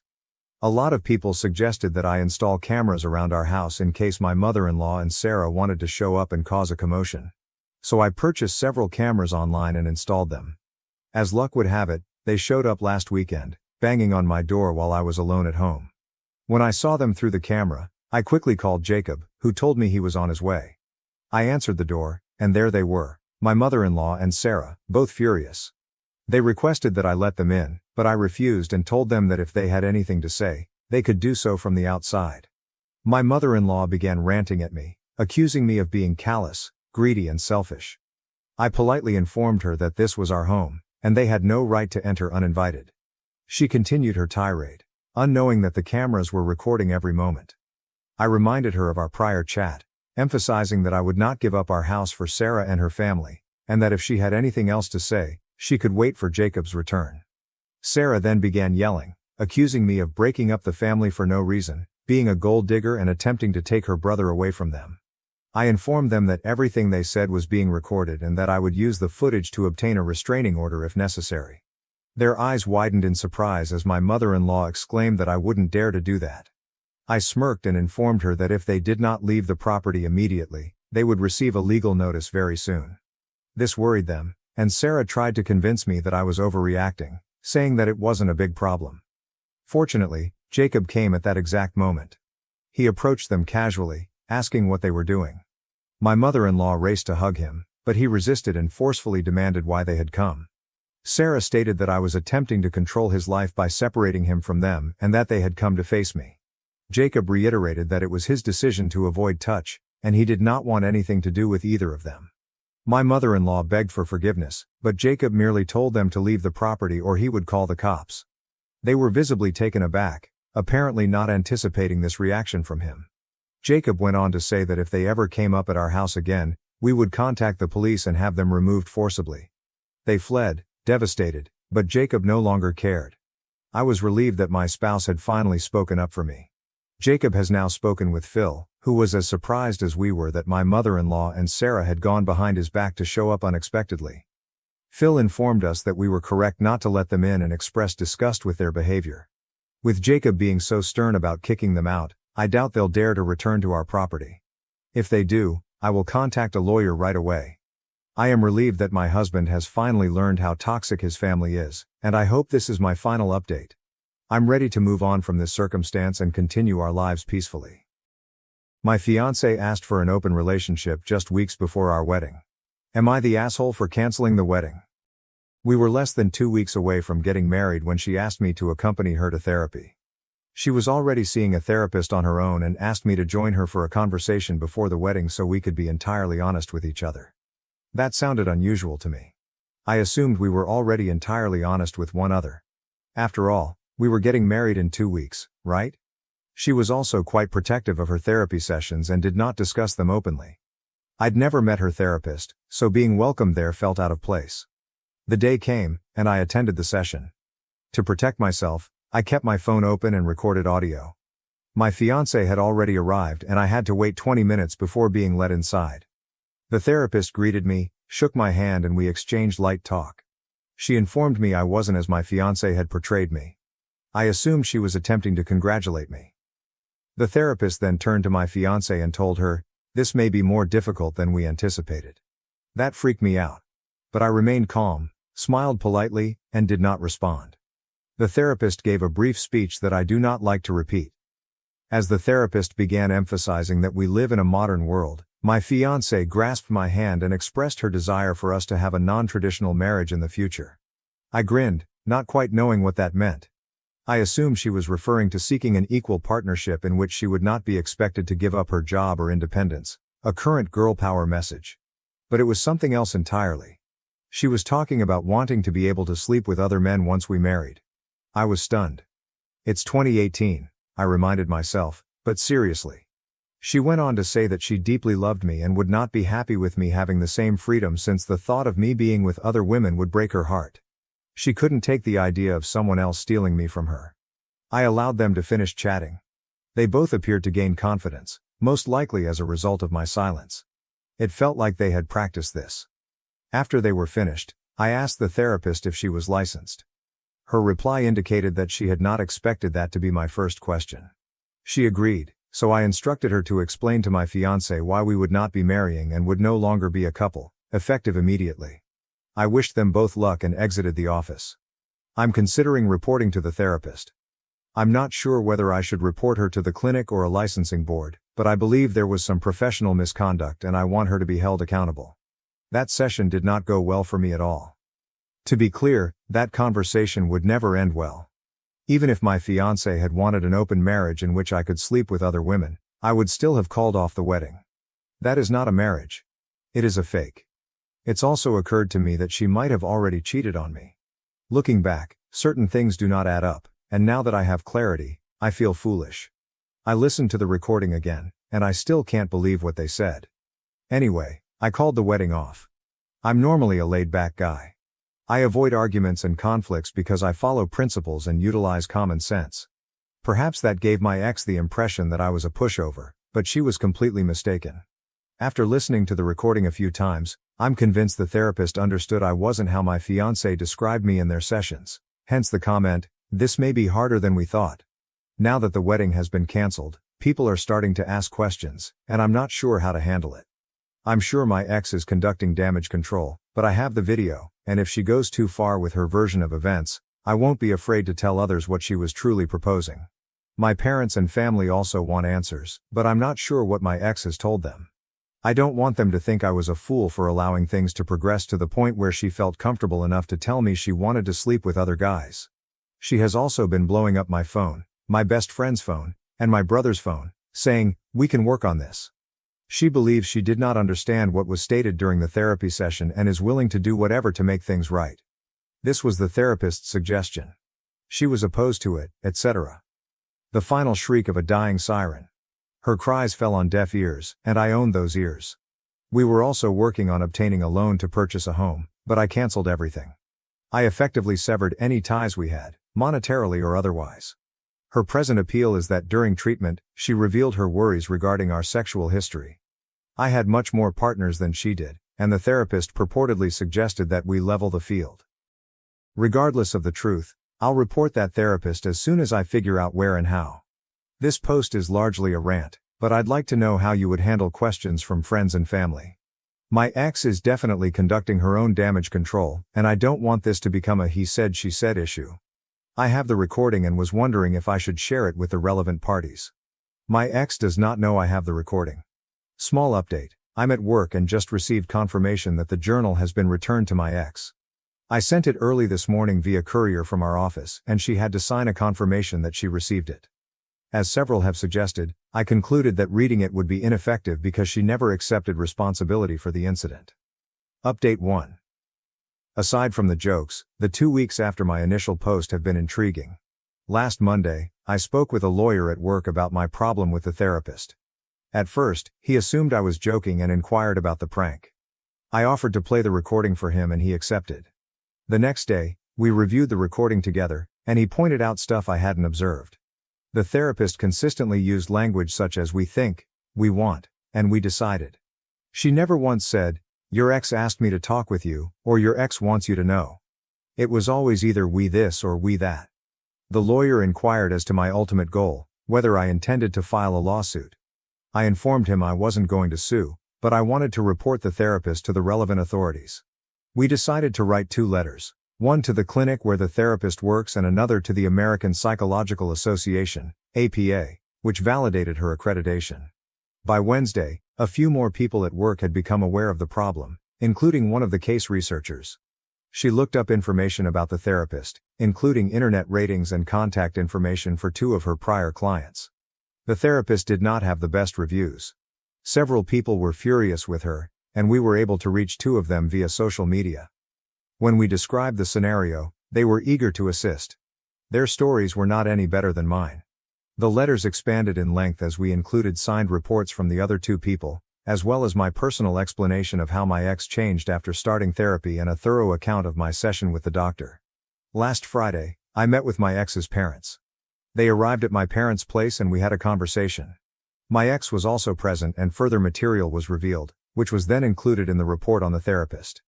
This week, reports were sent out and the clinic responded. They called our office Thursday morning, most likely to see if the allegation was legitimate.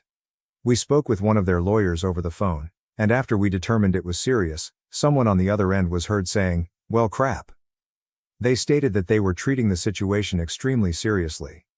One of my coworkers noted that the clinic had received prior complaints, but never one this well documented, which could explain their prompt response. Their letter also stated that they were notifying the APA, which could have additional pressure. I'm not sure what will happen, but I consider my problem to be resolved. However, after speaking with the other 2 former patients, I strongly hope that the therapist will be probed. She sounds insane and certainly has a plan. She also wrecked their relationships, of whom one was a woman.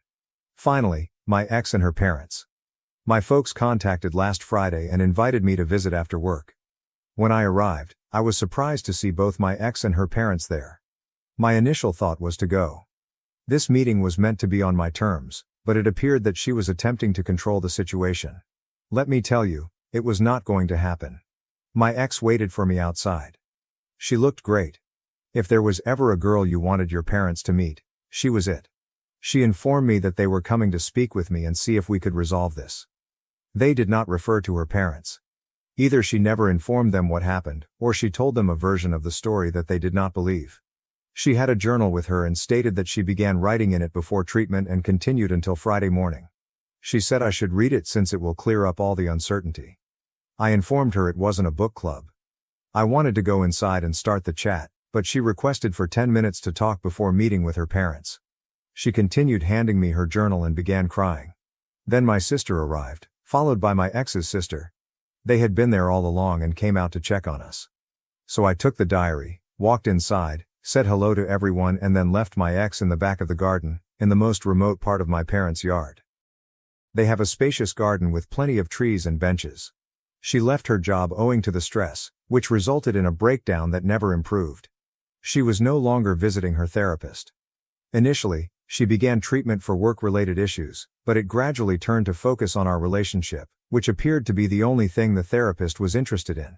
She never explained to her folks why she became my ex. Now she was seeing a different therapist. I just listened.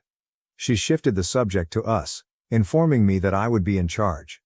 I'd handle the funds, have access to all of her devices, and be able to track her activities. Any property we owned would be in my name, and she would do everything I asked to win my trust. She basically reaffirmed what she had been expressing in her messages throughout the previous weeks. She listed far more items than I can recall. I'm not sure how she believed this was a healthy way for either of us to live. I asked if she had cheated. She told me that she had the opportunity to cheat but never did. I believed her, but it made me angry. What exactly did she mean by opportunity? If you are in a committed relationship, you do not place yourself in a position where infidelity is even a possibility. You do not want the opportunity. It's similar to stating, I had the opportunity to kill someone today. Why? What were you doing that resulted in such an opportunity? And why term it an opportunity, as if it were something good?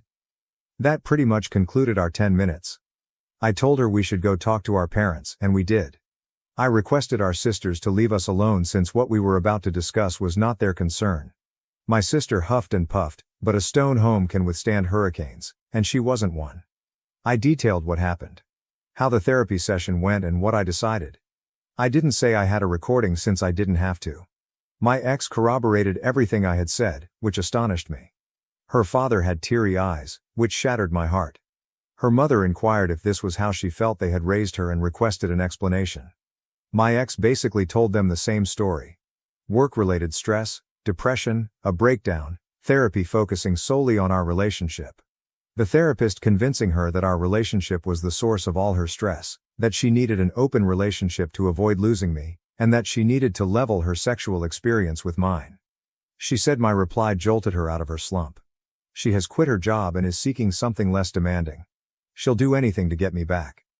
My ex referenced the diary again, saying that if I read it, it would explain everything, and that while she disagreed with the therapist's opinions, she went along with them since the therapist was an authoritative figure with experience. Our parents glanced at me and I said, someone's private journal is not the type of literature I read, unless they're a dead poet. A big mistake. My purpose was to convey that private journals only become literature when written by a writer or a leader, and that they are typically published after the author's death. I was also hoping they'd get the message that I didn't want to read her notebook since it wouldn't change anything. What had been done was done. Everyone looked at me as if I had wished death on my ex. You could sense the animosity in the air, so I gave in and muttered, fine, promising to read the journal. You win some, you lose some, and then you use the incorrect words, resulting in even more losses. My ex is currently seeing a new therapist. She showed her parents the confirmation emails for her appointments. He's an older man with a white beard, much like Freud. I searched him up online. He is married, attends conferences and has written a couple books that are accessible on Amazon. Seems like a solid character. Then her parents said, "Can't you kids work this out?" That was the second thing that made me angry that day. As if this were child's play, and we should just listen to the adults since we were too young to control our emotions or judge what constitutes an irreversible betrayal. We were just kids who needed to work things out. So I reclaimed some ground after my earlier remark about the Dead Poets Society, and that was how the day concluded. We've known each other for 9 years and been in a relationship for 5. Even if there are real causes for her behavior, how can you return to normalcy? This was not even a reset. My perspective on my ex has shifted dramatically. She has become a stranger to me. Yes, I still find her appealing. Very attractive. There's no disputing how great she looked last Friday. But it was also calculated, I won't lie. Her hair was styled the way I like it, and she wore a dress I got for her as well as the shoes I prefer the most. I could even detect a bit of the perfume I had given her. The journal is on my nightstand. I have not read it and I doubt I ever will. I looked through it to see if it was actually a year old, and it is. As you work your way through the entries, you can see how the pages are folded and how the ink has aged. The pen she used was attached to the journal. When I examined it, it matched the ink, and the ink level appeared to be consistent with a year of use. It's not a forgery. Everything about it is compatible with a year of wear and tear. I don't see how reading it would help. It feels like a tool for playing with my psyche. Not really. I don't think she started writing it a year ago with the intention of using it for manipulation. If what she told me is true, her new therapist advised she share the journal with me. When people ask why the wedding is off, I tell them, we had a huge difference of opinion that we couldn't resolve. More or less. But if her sister discovers the true reason, which is likely given her tight relationship with their mother, everyone will find out soon enough. Our parents want us to meet again next week. They told me to read the journal, which might assist. Given our extensive history, perhaps we can work on it and start over. They believe she will receive therapy, recover and remain the lady I fell in love with, just not right now. They can see I still adore her. Otherwise, I wouldn't be so theatrical. I don't think I'll meet them next Friday, but she did look stunning. I'd like to thank the community for their support and assistance. It's been enough to help me develop a strategy for dealing with the therapist. Thank you to everyone who shared resources and information about what to do next. What do I do with her journal? Return it, keep it, or read it 90 years from now? Update 2. The therapist no longer works at the facility. The clinic's lawsuit is most likely the primary motivator for this decision. Someone unrelated to my case has sued them. I don't have any other information. The therapist attempted to reach me but was unsuccessful. I believe she learned about my report on her and requested more information, but who knows? I didn't interact with her. She was blocked and her questions remained unanswered. A faint voice in the back of my head suggests that filing that report may not have been the best move. It could attract unwelcome attention, and the persons behind the lawsuit could approach me for assistance. Despite this, I can't keep a satisfied grin off my face, knowing that the therapist is in trouble. To those who have questioned whether I have emotions, if this isn't proof enough, I'm not sure what would. And I hope you understand sarcasm. Mela, on the other hand, complicates matters considerably. I added a brief update to my previous post concerning her journal. I decided to return it, and I was quite clinical in my approach. On Monday morning, the courier we use at work handed the journal to her. I attached a note explaining why I had not read it. Everything came down to her refusal to accept responsibility for the situation. By giving me the journal, I felt she was washing her hands of the situation, putting the duty of finding solutions on my shoulders. In return, I washed my hands of it. To be honest, I felt a pang of sadness the moment they told me the journal had been returned. Perhaps I should have read it. Later that day, Mela arrived at my workplace. She didn't cause a scene, nothing like that. She waited patiently in the lobby. Her goal was to wait until I ended my workday and then talk to me. Naturally, I discovered she was present quite quickly. My options were to send her away or talk to her. So we talked. Several architects planned the end of our relationship. 1. Stress. This was something I was aware of, but I had never recognized how serious it was. In retrospect, when she began seeking for a therapist to help with work stress, I should have been more conscious of the issue. But she always said everything was all right, so why shouldn't I believe her? Whether she was seeing a therapist or not, she had a breakdown at work that she kept hidden from me and her family. 2. Miscarriage. I may have become a father. She miscarried. She told me she was a few weeks pregnant and wanted to make it special. However, a few days later, she began bleeding and that was it. She never told me about it because she was worried I would think she was unworthy. She knows how badly I want to be a father, and she assumed this would lead me to believe she couldn't bear children. This idea is completely ludicrous. 3. Friends. I made it clear in the comments that we had friends in open relationships. One such acquaintance phoned Mela over a year ago and invited her to lunch. She quickly began venting her feelings over her broken marriage onto Mela. Her husband, like me, had far more lovers than she did. In my situation, there were 26 previous partners, her husband had 70. He demanded an open relationship from the day they married, and she has been miserable ever since. Apparently, Mela would face the same fate if she did not take care of me. This friend informed Mela that I exhibited the same symptoms as her husband before they married. 4. Family secrets.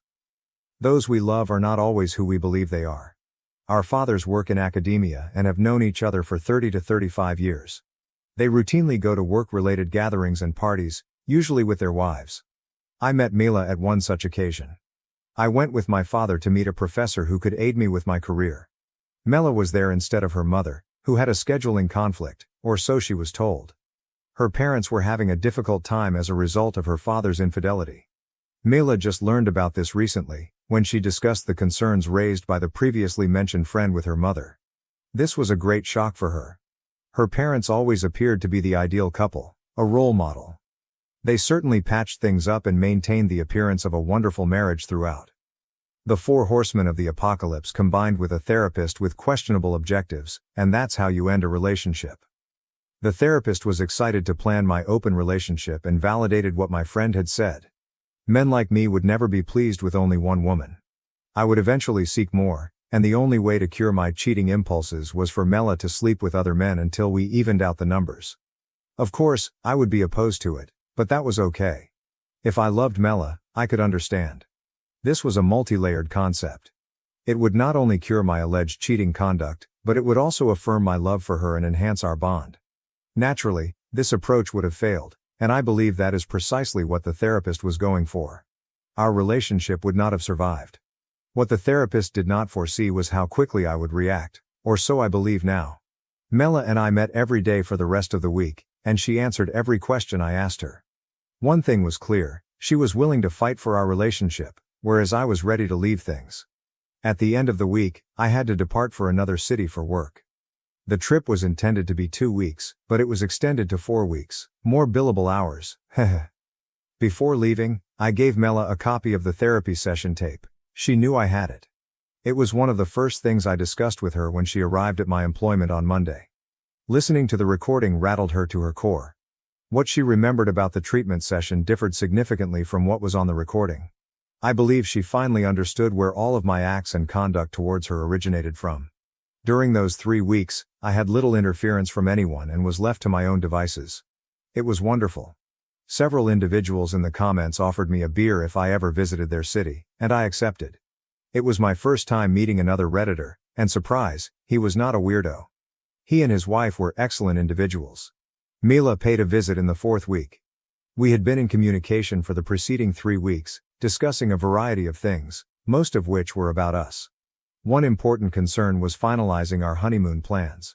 We were meant to go to France for 2 weeks following the wedding, but neither of us could go right away, so it was scheduled for 3 months later, and it was quickly approaching. We already had non-refundable travel tickets and hotel reservations, but we no longer had us. That 4th week, we chatted more and decided to go to France as friends. I can already imagine eyes rolling. But France was incredible. Visiting a place like that reminds you that the United States is medieval in comparison. Americans are easily identifiable in museums. To be honest, learning how to act in foreign nations should be required in our schools. We returned from France as a couple again. It wasn't due to the magic of Paris though. We're not back to our previous selves yet and there's more work to be done. Several points we agreed on, in no particular order. 1. Mela is seeking for a new work that is less stressful. 2. Our friends in open marriages have been branded a toxic influence, and we will no longer socialize with them. 3. We both like the name Mela, and it will be used for our first daughter, thank you France. 4. Never hide anything from your partner, such as a miscarriage. I'm quite upset about this one. 5. We'll acquire a dog and a cat. 6. Mela will keep seeing her current therapist for a time. 7. When we do marry, it will be a simple wedding with only our immediate family. 8. We'll probably visit Italy next. I suppose this is not the thrilling update everyone was hoping for. Many of you requested an update, and if you were hoping for rage, hatred or revenge, I'm sure there is a version of this story in which those things are feasible.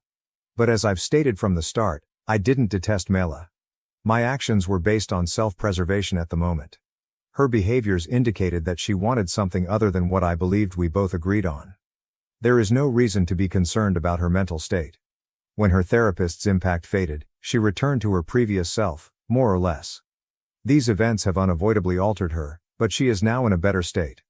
You'll recall that she promised me control over her finances, tracking her location and full access to all of her devices. Aside from my disinterest in such a lifestyle, those were simply attempts to continue the conversation. We agree to be open with our devices, but we have always been, so nothing has changed there.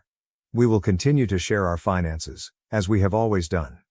Thank you to everyone who left comments and sent me private messages. Some of the advice I received was invaluable, and I'm eternally thankful. Writing these pieces and interacting with you all has been quite therapeutic, a great way to relieve stress. My wife's affair was exposed by her own parents, now they want to disown her and leave me their $2 million inheritance. Should I accept it? My wife, Nicole, 27F, and I, 29M, had been married for a year before I filed for divorce after discovering she was cheating on me with one of her coworkers. Interestingly, it was my in-laws that revealed the affair to me and advised me to file for divorce as soon as possible. Nicole is the sole child of her rich parents, who run a large pharmaceutical firm. Nicole and I met on a dating service around 3 years ago and hit it off on our first date. After 1 year of living together, I proposed, and we married shortly thereafter. Her parents, whom I'll call Frank and Leah, were always quite nice and seemed to like me. Nicole always joked that I was the son they never had, and it truly seemed that way. They treated me like family from the moment I met them. They were warm, friendly, and grounded despite their affluence, which I greatly respected. I grew up in an emotionally unstable home. My parents did not love each other, but stayed together for my sake, resulting in regular arguments. Neither were affectionate, and while we are still in touch, family dinners feel more like chores. But Nicole's family was different. They felt like my own people, and I instantly relaxed around them. While I knew they liked me, I never dreamed they would support me over their daughter.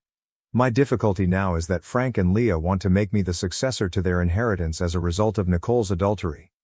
They want to compensate for what happened by paying me $2 million, while disowning Nicole in the process. I'm not sure if I should accept it because, in the end, the money is rightfully Nicole's, and I'm only being offered it because of her betrayal. Nicole is outraged at the scenario, and I am emotionally heartbroken. I had a lawyer look over everything, and it's a substantial sum of money that I would be taking away from Nicole if I accepted their offer. Despite how hurt I feel, I'm not sure if this is the appropriate thing to do. I obviously want the money, but I am conflicted. Nicole and I have always had a smooth and loving connection. We had little fights, as any couple would, but we worked them out. So when my in-laws invited me over to their house to talk about something important, I had no idea they'd reveal Nicole's infidelity. Nicole works for her father's company and is in charge of recruitment. Because it was a family business, they could easily keep an eye on her and observed she was spending a lot of time with one of the new hires. What made it even more horrible was that the man she was having an affair with was much younger than her. He had recently graduated from college and he was just 21. It was legal, but it seemed unusual that Nicole, although being happily married, felt compelled to pursue love outside of our marriage. Her parents had seen the growing intimacy between the two of them and even asked Nicole about it to be sure. She assured them that they were just close friends and that nothing untoward was happening. This worried her parents, not only because it would have an impact on our marriage, but also because it could lead to legal action. Nicole was in a higher position than the guy she was associated with, and if things went wrong, he could use it against the company and sue them. Despite her parents' persistent questions about their relationship, Nicole argued that it was entirely professional and that there was nothing else to it. Unfortunately, her parents found it difficult to trust her. Despite their cautions, Nicole continued to see him outside of work. They initially refused to notify me because they did not believe it was their responsibility. It was plausible that this was a harmless friendship. However, things escalated, prompting her parents to intercede. They hired a private detective to keep tabs on Nicole. They had no money issues and were able to hire a professional for the work. The detective discovered that Nicole was frequently visiting the other person after work hours. She would tell me she was with friends or at work, and I believed her, but her parents later disclosed that this was not the truth. Every day, once her workday finished, she would go over to his house and spend a few hours before returning home. We all knew that if she was lying to me, something was wrong. When I found out, I was devastated. I sincerely loved Nicole, and a part of me still does, but finding that she had been cheating and lying for months devastated me. This news came about a week and a half ago, and I still remember how upset I was during the meeting with my in-laws. They too were very saddened when they told me the truth, knowing Nicole would never confess. They believed it was best for them to come forward. Nicole had no notion her parents knew the truth. I was the first one they informed. I cried down in front of them, but they consoled me as if I were their own kid. They reassured me that it was not my fault and that they had seen how effectively I handled Nicole. This was completely her doing. She didn't appreciate the love she received from her parents and me and tossed it all away for someone she'd only known for a year. I stayed at their house that night because I couldn't bring myself to go home and confront Nicole. They kindly let me spend the night, and I cried the whole time. I was rattled up and unsure of what to do next. Logically, I understood the next step was to file for divorce, but my heart wasn't ready to give up on her just yet. The following morning, I decided to return home before Nicole went to work. I hadn't returned any of her calls or texts the night before, so she was astonished when I walked up just as she was ready to leave. I was plainly in horrible shape and she was concerned. I sat her down and asked her about the affair, as it was the most pressing issue on my mind. She hesitated and attempted to dispute it at first, but then I showed her the photos her parents had given me, shots showing her car parked outside her coworker's house on the night she had told me she was working late. She tried to say they were just pals hanging around, but there was no reason for her to lie. Eventually, she was forced to reveal the truth. She had been cheating on me. I broke down as soon as she admitted. This time it was worse than previously since, when it was only her parents informing me, I still hoped it was a misunderstanding. Hearing that from Nicole herself shattered any denial I had. I was hysterical, and while I don't remember all I said, I do recall there was a lot of screaming and shouting. Nicole began to cry, confessing that she had been silly and lost sight of what was important since she had grown bored in our marriage. She stated that the affair meant little to her and that she never expected me to find out. It simply made matters worse. If it didn't mean anything, she had no reason to do it. I was shocked to learn that she had wrecked our marriage because she was bored. I recall yelling at her about how much I trusted her, how I had always been there for her, and how she had given it all up for someone she hardly knew. I yelled until she collapsed into a pool of tears. At one point, things became so severe that she collapsed on the floor, wailing with her head in her hands, while I screamed. It was a disaster, and just thinking about it makes me uneasy. Nothing about it seemed normal. When the ordeal ended, I informed her I was done and asked her to leave the house. She begged with me, claiming she would cease things with the other guy immediately and wanted another chance at our marriage. I informed her that as long as she was around, all I could think about was her affair. I needed time to comprehend things, which meant she needed to leave. More disagreements ensued, with her claiming that we could work things out and that remaining together was the proper thing to do. At the time, I was still battling to understand that she had cheated on me. The decision to work things out or leave her was secondary. First, I wanted to digest what had happened, something I couldn't do with her around. I didn't want to breathe the same air as her because she repulsed and irritated me so much. However, she refused to leave, which infuriated me to the point that I informed her I would leave instead. I couldn't take being near her anymore. She was still unhappy and told me I couldn't go because she wanted to work things out and stay married. She claimed it was all a mistake and I couldn't leave her for something like this. I didn't even respond, just left. I didn't bother packing anything and instead began driving aimlessly, unsure where to go. I didn't realize I'd have to stay there overnight until I ran out of gas. I drove to the nearest motel and have stayed there ever since. Despite my best efforts to forgive and forget what Nicole did, our relationship has not improved. I simply can't. So last week, after 3 days of deliberation, I filed for divorce. I hadn't spoken to Nicole since leaving the house, despite her attempts to contact me. The reality is, I have nothing else to say to her since what she did is something I can never forgive or forget. However, my in-laws have been in close communication with me, checking in on me on a daily basis to ensure my well-being. I've been talking to them since when I asked my own parents for aid. They weren't very helpful. They gave non-specific suggestions, such as do what feels right, which was neither comfortable nor useful. Feeling emotionally separated from my parents, I confided in my in-laws. I haven't told my pals yet, but I do need emotional support, which is why I've stayed close to them. Some people may find it unusual, but I'm extremely close to them and don't believe it's wrong. Nicole began messaging me more frequently after being served with the divorce papers, but I have yet to read any of her texts. I silenced her alerts so they wouldn't annoy me, but that doesn't mean I'd moved on. Everything still hurts. To make matters worse, I am also struggling at work. I had to take an unexplained leave of absence since I was unable to commute from the hotel, which is in the middle of nowhere. I am almost out of paid leave, and my employer recently called me to inform me that if I do not return to work soon, I will be terminated. This added to my worry because I have huge bills coming up. Divorce is expensive and I'll need to start looking for a new home to live. I had been discussing all of this with my in-laws in conversation, expecting little support. But they shocked me. They told me that Nicole had put me in this situation, and they would rectify it. I had no idea what they were going to do, but a few hours later, they requested me to come to their house right away. Nicole was present and they wanted us to sort things out, not necessarily about the divorce, but at least about who would reside in the house.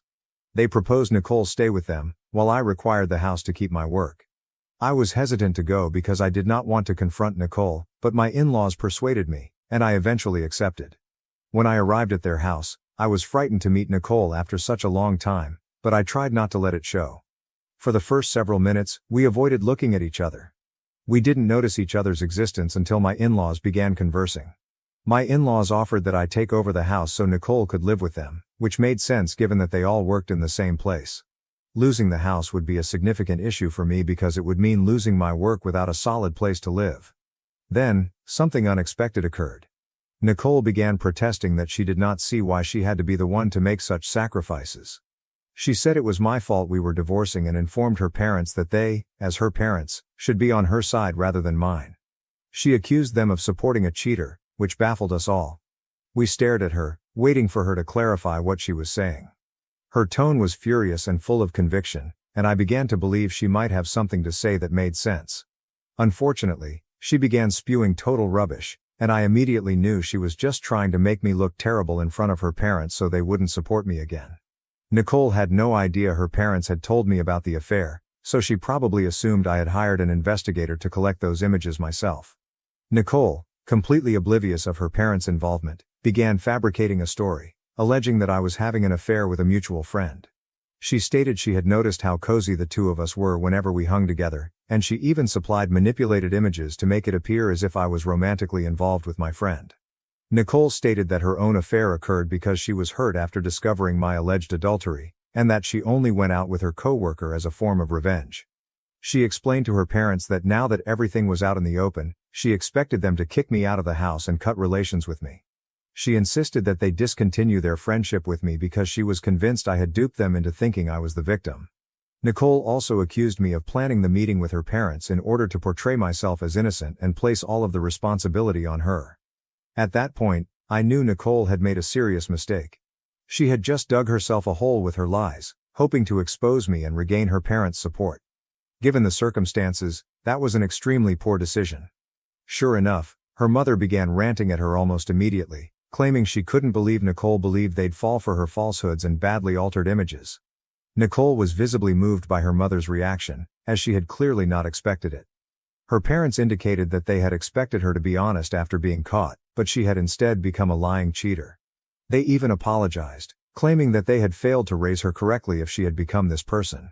Then came the big reveal. My in-laws revealed to Nicole that they had informed me about her affair and handed me the images. There was no point in lying anymore because everyone knew the truth. Nicole's expression at that moment was priceless. A massive battle erupted, which was unavoidable. Nicole felt betrayed and despised the fact that her parents had always treated me as if I were their own son while willing to sell off their own daughter for my sake. Her parents, understandably outraged, called her stupid for not realizing sooner that they were the ones who informed me about the affair. After all, they had asked her about it several times, asking if she had a relationship with her coworker, which she had continuously denied. Nicole said that it had crossed her mind that her parents might have notified me, but she disregarded the possibility, feeling that as her parents, they would show her loyalty regardless of what she did. The dispute lasted a bit before Nicole rushed out, claiming she didn't want to speak to any of us anymore. She stormed out, plainly agitated because she'd had enough of everyone. I felt sorry for her because I could imagine how difficult it must be not to have your own parents on your side. After things had settled down, my in-laws informed me that they had made up their minds. They intended to modify their will and make me the sole successor to their inheritance, believing Nicole did not deserve it and that I was a better choice. It was a big decision, and I was hesitant to accept such a significant quantity of money knowing that it would essentially be stolen from Nicole. I told them I needed some time to think it over because it was a huge deal and I couldn't just agree without thinking about the repercussions. I wanted to make sure I was making the proper decision, so I requested time, and they obliged. They promised me that I would have plenty of time to make my decision. It's been a few days, and I'm still unclear whether it's the moral and ethical thing to do. While Nicole did break our marriage by infidelity, the amount I would inherit from her is significant, and I am not sure if it is fair. I've been thinking about it and am at a loss. That is why I am here. To determine whether it is okay for me to accept my cheating soon-to-be ex-wife's $2 million inheritance. Update 1. Thank you for your helpful feedback and support. I'm doing well emotionally, thanks to God. I've also talked to my friends about it, and they believe I should accept the money. After all, Nicole messed up, and if her parents want to make up by leaving me the money, I should let them. My buddies reminded me that Nicole not only cheated, but she also used false images to make it appear as if I was the one cheating. Her parents might have believed her if they hadn't already learned the truth. Nicole was ready to go to such efforts to avoid culpability, so I have no need to feel terrible about accepting the inheritance. I have made up my mind that I will not reject it. Nicole didn't care about my sentiments when she was out there destroying our marriage for a guy she barely knew. If she is going to be angry with anyone, it should be her parents, not me. Update 2. Today, I contacted my in-laws and informed them that I was willing to accept their offer. They were overjoyed and expressed gratitude for the opportunity to make things right following Nicole's actions. They informed me that Nicole had ceased contact with them and blocked them on all platforms following our argument at their place. She had also submitted her 2-week notice and quit her work, as had her affair partner. I was shocked. I knew Nicole enjoyed her profession, and I suspected her father was grooming her to take over when he retired. Now he must find someone else. Nicole is clearly eager to give up everything because she refuses to accept responsibility for her own acts. My father-in-law's voice seemed disappointed. Despite Nicole's mistakes, she remains their daughter and only child. It fascinated me that my in-laws emphasized doing the right thing over catering to their daughter's desires, which very few parents would do. I attempted to console them, but words weren't enough, so I decided to go see them tomorrow and spend some time with them. I know they must be lonely and hurt. Update 3. I've been staying in a motel for a few weeks now, after leaving my residence. Unfortunately, I was dismissed from my work, but the good news is that my father-in-law spoke with a friend and found me a far better job at his buddy's company. So I guess it's all okay in the end. The divorce proceedings have begun, and Nicole and I are pretty tense whenever we meet with the mediator. It's difficult for me to ignore her, but I need to. Nicole has already started dating and moved in with the other guy, which I know for a fact. I'm not shocked, but I am rather disappointed. I expected her to take longer to move on from me given how long we had been together. But it plainly didn't mean much to her, and I'm now trying to make sure it doesn't mean anything to me either. However, things with my in-laws are going well. We no longer speak to Nicole, nor does she speak to us. We try not to bring her up because it's a delicate subject for all of us. It's sad, but at least we're a family now. My in-laws haven't amended their will yet, but they intend to do so when the divorce is finalized, and they'll make sure Nicole isn't aware until after they're gone. We try to meet up frequently because we know we're all going through the same thing and can help each other. I hope it improves over time, and maybe someday it will. Family betrayed me in court for my son's custody, now they beg for help after my ex turned on them. I secretly recorded their confession. Hello, so this is going to be a little long because I need to include a lot of context for it to make sense. I, 33F, got divorced a few months ago, but it had been planned for over a year. I met my ex-husband James through friends when I was 25, and after 2 years of dating, we decided to live together and marry. His family was quite conservative and traditional, and they did not approve of live-in relationships, so we had to marry if we wanted to be together. I genuinely liked James, so I didn't mind marrying him. My parents supported our decision, so we married. Within a year of living together, I discovered that I was pregnant, and we were ecstatic. It seemed like our family was finally coming together and everything was falling into place. Unfortunately, after I revealed my pregnancy, my in-laws began pressing me to quit my career and focus on being a mother. It didn't help that my job was not very generous about maternity leave, and because I hadn't been there long, my leave would be especially brief.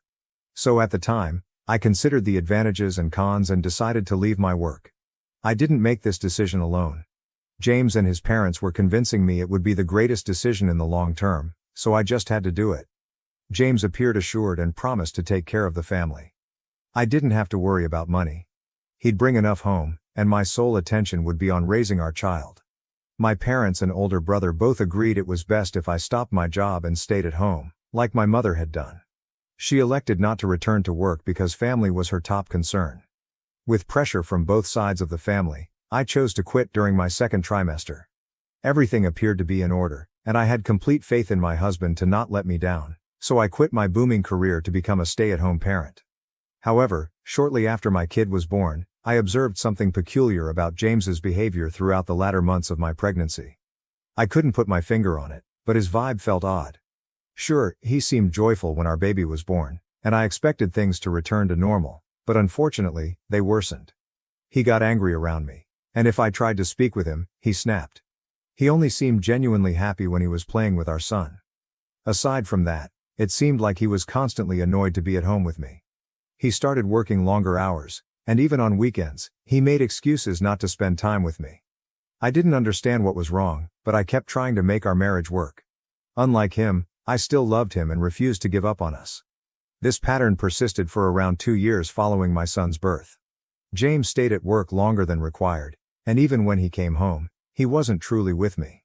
I couldn't really complain since whenever I tried to talk to him, he said he was too exhausted from work. And it was not an easy chore for him to be the sole breadwinner for the household, which was really disrespectful to me because I was perfectly capable of earning money for myself. But I had to rely on him since he promised to make things easy for me. I even asked him a few times if he would rather that I returned to work so that we could split the bills and he didn't have to face all of the pressure. However, he claimed that would be an insult to him and his abilities, and that his parents would never accept.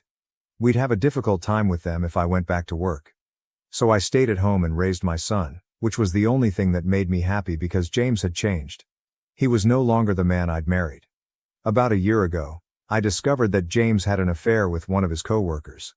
It was quite difficult for me to find this because I had been skeptical for quite some time. I even snooped through his phone and laptop while he was sleeping and discovered nothing. I knew all of his passwords because he had written them down in his notepad, but that didn't help. It almost seemed as if he had nothing to conceal, and I began to feel dumb for being cautious. I even searched through his possessions for a burner phone or anything odd, but I found nothing. I began to suspect that I was being overly paranoid and insecure. But as luck would have it, I witnessed his cheating firsthand. About a year ago, James and I were organizing a spectacular birthday celebration for our son. He'd invited the co-worker he was fooling with. She was a single mother with a youngster around our age, so I wasn't surprised she got invited. James had informed me she was a very close friend, so I saw nothing wrong with her being there. After my son had cut his birthday cake, I went upstairs to change into more comfortable attire for the celebration. When I got into my bedroom, I saw James and his co-worker making out. She was seated on his lap. It took me a few minutes to grasp what I saw. First and foremost, it was in my bedroom, which exacerbated the situation. Second, they did not even pause when they heard the door open. I had to walk up to them before they noticed I was there. I'm quite sure they felt it was great to make out in my bedroom, at home, just for the thrill of it. But they obviously did not anticipate me to have a complete breakdown. I'm not proud of it, but discovering that what I'd believed for so long was true sparked something inside me. I grabbed the co-worker's hair and began dragging her out of the room. According to what I was later told, James is physically stronger than me, but he was unable to stop me. I can't recall much of it since I had a rage blackout. I carried her downstairs, James following behind me, and tossed her in the center of the room when everyone was still present.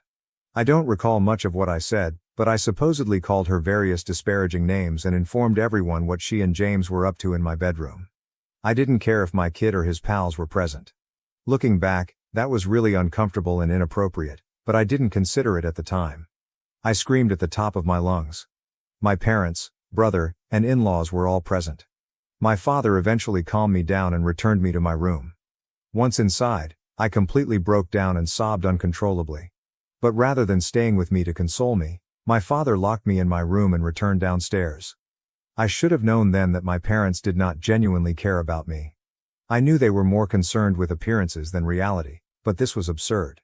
Nobody came to check on me over the following several hours. Even after I calmed down, I had no idea what was happening outside. I didn't have my phone, so I couldn't reach anyone. It wasn't until after midnight that my brother unlocked the door and allowed me out. He didn't even inquire how I was. They probably would have kept me in the room longer if I hadn't started banging on the door like a crazy lady. When I got out, I asked my brother what had transpired since I was locked in. He informed me that practically everyone had fled following my collapse. He also told me James had departed with his parents and our children. My parents, brother and I were the only people left in the house. My brother let me out to discuss what we should do next. But in my family, discussion means telling me what to do. They informed me that I needed to apologize to everyone for how I had behaved at the party. Not only that, but I also needed to apologize to James and his parents. Apparently, James had difficulty convincing his co-worker not to file charges against me because what I did to her was technically an act of physical assault. My family told me that I owed it to James to speak things out and work on our marriage rather than making this a bigger deal. I lost it. I screamed at them to leave my house because I was not about to allow anyone stand under my roof and order me to apologize to my unfaithful spouse. I got into a heated argument with my family because they told me that I owed it to James to make things right and give the marriage another try, or they would sever ties with me. So I told them to go ahead since I had gotten to the point where I didn't care what anyone thought of me. I was going to file for divorce and get out of this situation without anyone's approval. I phoned a lawyer the next day and filed for divorce less than a week after the occurrence. James was served shortly after, and he had the arrogance to express disappointment and disbelief. He returned home the same day he was served with the divorce papers and demanded an explanation. I told him I was not going to take him back after what he had done and how he had disrespected me. We had a nasty verbal argument in which I called him a lot of names, and he promised me that I would never see my son again. I had no idea he would actually keep his word. Then the legal struggle started. We had very few common assets, so the divorce proceedings were far smoother than the custody battle. The house belonged to me because I bought it with my own money, and there was no doubt about that. Everything else was to be auctioned with the earnings divided between us. We only had to wait the 6-month waiting time mandated by the state, after which the divorce would be finalized if a settlement was made. The only disagreement was about alimony. Because James forced me to quit my work and I didn't have enough money. I needed alimony to start anew. He, however, believed that I should not receive any alimony at all. Fortunately, I had a few texts that demonstrated he had promised to support me. Otherwise, I might not have received any. The divorce process was easier for me emotionally because I had already distanced mentally from James. However, it was the custody struggle that truly killed me. Unfortunately, my parents and brother stabbed me in the back for cash. My ex-husband and his lawyer were nasty, and they started building a case against me, painting me as an unstable, reckless, and insane mother. They wanted to show that I was unfit to raise our son alone, so James and his parents should gain full custody. I assumed my parents and brother had been bought off by my ex-in-laws because they were wealthy, and I couldn't think of another reason for my own family to turn against me. I'm very sure my family warmed up to my in-laws from the start because of their money. James accused me of being a functioning alcoholic with serious rage issues. They made up situations in which I allegedly lost my temper and endangered my son, even though none of this had actually occurred. They needed to portray me as the villain. I expected some people to side with me, but all of my friends supported James, which I believe was owing to my breakdown at my son's birthday party. The worst betrayal, however, occurred when my parents and brother testified against me in court, stating I needed rehab and intense therapy before being permitted to see my son. They even suggested that James cheated because he was tired of coping with my unpredictable behavior. Despite a good fight with my counsel, I was unable to win custody of my son. The odds were stacked against me, and there was little I could do to prevent the inevitable. My lawyer and I worked hard to gather proof to prove I was a decent mother, but it all went to waste. The decision was revealed a few months ago, and it was the last time I saw my kid in person. I was granted supervised visiting privileges, but James never let me see him. It was pointless. My son is now 4 years old, and I'm constantly concerned that he'll forget me. According to a few relatives that remain on my side, my family continues to see my son. They routinely publish images with him, but I can't see him. James and my son live with my in-laws, and it appears that everyone but me gets to spend time with him. I cannot imagine something more heartbreaking. I've been living on memories of my son, thinking James was taking excellent care of him. I don't think I could have provided a comfortable life for him on my current pay, given I've only lately resumed working. I got a job at a friend's startup, but it doesn't pay well. Most of the employees are in their early 20s, working for experience and expecting to advance to better chances. Although I receive alimony, it is insufficient to maintain my previous lifestyle. I can't cut expenditures like a bachelor, but it's all I have right now. I had wanted to reapply for joint custody once my life was in order, but an unexpected chance presented itself a few weeks ago. My parents contacted me after months of silence to ask for assistance. It turned out that James was not the fantastic man they thought he was. My brother sent me an email requesting that I come over to their place since they had realized something crucial and wanted to come clean. They were tired of keeping secrets from me and wanted to be a part of my life again. I tried to ignore the email, but I couldn't quit thinking about how this might help me get my son back. So I went to their place that evening. I anticipated them to be living like kings after selling me out for money from my ex-in-laws. However, they were actually living in worse conditions than previously. My son, on the other hand, was overjoyed to see me, which added to an already wonderful evening.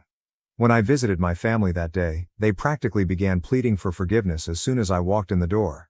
Apparently, they recognized how severely they had messed up and there was no turning back, yet they still wanted me to forgive them. After the divorce, when my ex-in-laws and James were approached about the money they had been promised, James informed my family that it was no longer occurring. Apparently, they had just been told that they would be well compensated if they turned on me and testified in their favor. However, there was no written evidence to support it. If my relatives tried to go back and inform me about everything, James and his family would make sure they never saw my son again. So, for the protection of my son, they agreed to keep their mouths hidden, even though they had not been paid as promised. But things grew worse. They were not only pushed into testifying against me, but they were also treated as free babysitters. Every day, James would drop off our boy at my parents' house and they had to watch him while giving up their own time. It was really inconvenient because both my father and brother had jobs to attend to, and my mother couldn't handle all of the housework and caring for her grandchild on her own because she was getting older. So either my father or brother would have to work from home every day, which was growing increasingly tough for them, which is why they approached me to finally put an end to it. Apparently, they wanted to make a deal with me. They told me that if I provided them the money my ex-in-laws promised, they would represent me in court and ensure that I got custody of my son. I was going to recommend it myself, but it wasn't unexpected that they did. My family had always been materialistic, and this was especially true now that my father's business had failed and they were back to working for other people. Obviously they would want money more than ever now because my father wanted to retire but didn't have enough saved because he had invested all of his money in the firm, which eventually failed. They claimed they could make up a tale about how they were forced and coerced into testifying against me so they wouldn't be charged with perjury while under oath. They were unaware that I no longer required their assistance. I had been recording everything they said since the moment I came inside the house since I suspected something was wrong and didn't want to take any chances. So I had already recorded everything. Nonetheless, I encouraged my family to give me screenshots if they had any to prove they had been used and lied to, and I promised to help them. Following that, I departed. I'd already seen my son, and I had more than enough evidence to seek custody again. So that's what I did the next day with my lawyer. This time, I was ready. The custody lawsuit is still ongoing, but one thing is certain. I will be able to prove that none of the accusations James made against me were accurate, and that my family had been lying about everything all along. I've already listened to the recording, which has greatly influenced my decision. James and his lawyer are literally rushing for evidence, while I take it all in and enjoy the show. This is what they made me go through the last time, and now I get to do it to them. It's karma at its best, and I couldn't be happier. The only thing that hasn't been ideal is that my family has said I used them, just like James did, and that I had no right to record them without their permission and use it against them. However, in my state, that is perfectly legal and acceptable in court. I had no idea what they were talking about until they told me I had broken their trust by recording them. Bold statements from those who broke my confidence by siding with my ex-husband in the custody dispute. They believed that what I did was wrong because what they had done was out of necessity. They needed the money. But I didn't need to screw them over and expose them to perjury. They stated they had already committed to assist me and testify against James and his family, so I didn't need to go behind their backs. They keep contacting me, and it's becoming increasingly difficult for me to ignore. So am I a jerk for going over my family's back and putting them in danger of being charged with perjury? Update 1. Hello everyone. The custody dispute is still ongoing, and James and his lawyer are working tirelessly to show that they have been speaking the truth. Of course, they might be charged, and since it is a criminal, they could face jail time. But it is not my business right now, and it should not have been at any time. I'm not sure why I was worried about my parents when they obviously weren't concerned about me when it was my turn. So it's basically tit for tat right now. The comments section made me realize how entitled my parents were. Anyway, I've terminated connections with them. They can all go wherever they choose. I want my son to be okay and with me. I've waited long enough for this, and I'm not going to allow my family's victimization of themselves to stop me. If they can sell me out for money, I don't think I need to be loyal to them. I am done now. Update 2. So the good news is that I've finally gotten custody of my son. I don't think I've ever been this happy in my life. The second good news is that my in-laws, James and my family have been charged with perjury and they may face jail time. I'm sure they're regretting everything now, but I don't care since I got what I wanted. My son back, which was all I ever asked for. According to what I know, James is still attempting to fight it and avoid jail, but I don't think it will work. I've already applied for a restraining order against all of them because I've been receiving extremely frightening text messages, and I'm certain it's from these folks. Nobody else would want to hurt me, unless it was them. Things have been really busy and crazy over the last several weeks, but I'm finally learning to slow down. I badly want to spend more time with my son, therefore I chose to shorten my working hours. I've also considered selling my property and moving to a smaller apartment to save more money. I still have a lot of work to do. Repairing my relationship with my son will not be an easy process. Even though he is glad to be with me, he continues to inquire about his father and grandparents, and I am at a loss for words. He's told me a few things about them, such as how he spent the majority of his time with his grandparents and how his father and my in-laws were only available for a portion of the day. When I ask him how it was living with his grandparents, he makes a face and says it wasn't very good since everyone was continuously fighting. I completely get that. It sounds like they treated him poorly because they refused to accept responsibility. I can't comprehend why they'd treat a youngster that way, but I wouldn't put it past them. They are undoubtedly capable of making even a young child feel horrible about himself. But I don't have to worry about it anymore because he's with me. Update 3. Hello everyone. I can't believe I've returned here after nearly 5 years. My life is so different right now that it feels unreal. 5 years is a long time, and a lot has changed, the first being my son's age. We have a wonderful connection right now, and after many therapy sessions, he and I have finally become the mother and son we should have been from the start. He's growing into a wonderful man, and I'm confident he'll be nothing like his father. I simply know it in my heart. He's 9 years old and already a wonderful gentleman. I'm parenting him on my own, and I have full custody because James gave up and moved to Europe after getting out of jail. I cannot say I am surprised. He left with his co-worker, who he had been cheating on me with, and they are now married. I guess he merely replaced his biological son with another child. It's terrifying, but that's the type of person he is. My parents and my brother were released from jail after 6 months of good behavior. We haven't communicated, and they didn't try to contact me when they were freed, which I appreciate because I doubt I would have had much to say to them anyway. I have no news regarding my in-laws. I haven't heard from them in years, and that's for the best. I believe I am living a life now. God has blessed me with a solid job and a consistent salary. I'm still working at the company I started with, my friend's business, and it's doing pretty well. So life worked out beautifully for me and my son, and it was more than I could have hoped for. I am very appreciative of everything. I couldn't give them grandchildren, so my parents convinced my husband to leave me. They were shocked when I had a baby girl 3 years later. So, I, 30F, recently ran into my parents and ex-husband Scott, 33M, and I'm not sure how I feel about the encounter. For reference, my parents and I have not spoken in almost 3 years, and neither has my ex-husband. We split 3 years ago and have not communicated since then. In fact, I've done all in my power to avoid seeing them again because they devastated my life and mental health while I was still with them, to the point that I felt like I didn't deserve to exist. After my divorce, I went to the suburbs and sought to create a different life for myself, away from everyone and everything associated with my past. So running into them recently was a great surprise for me, and I said some things to them that I'm not sure were the best move for me. My parents had always desired a boy. It's not that they mistreated me growing up, but it was clear to me that they would have treated me differently if I had been a boy. My mother had even mentioned it on multiple occasions, and I had tried my hardest to be the son they never had, but I was unable to achieve. After graduating from college and moving out, I tried to stay in touch with my parents because, no matter what, they were still my family and the only family I had. I wasn't really close to my grandparents, and I didn't have any uncles or aunts who would look after me. So I accepted my fate. No matter how much they pushed me away, they were still my sole family, and even if they did not appear to be interested in staying in touch with me, I attempted to retain contact. When I was about 23 years old, I began dating Scott. We met at a concert and had an instant connection. After 6 months of dating, I introduced him to my parents, and they began to make more of an attempt to communicate with me.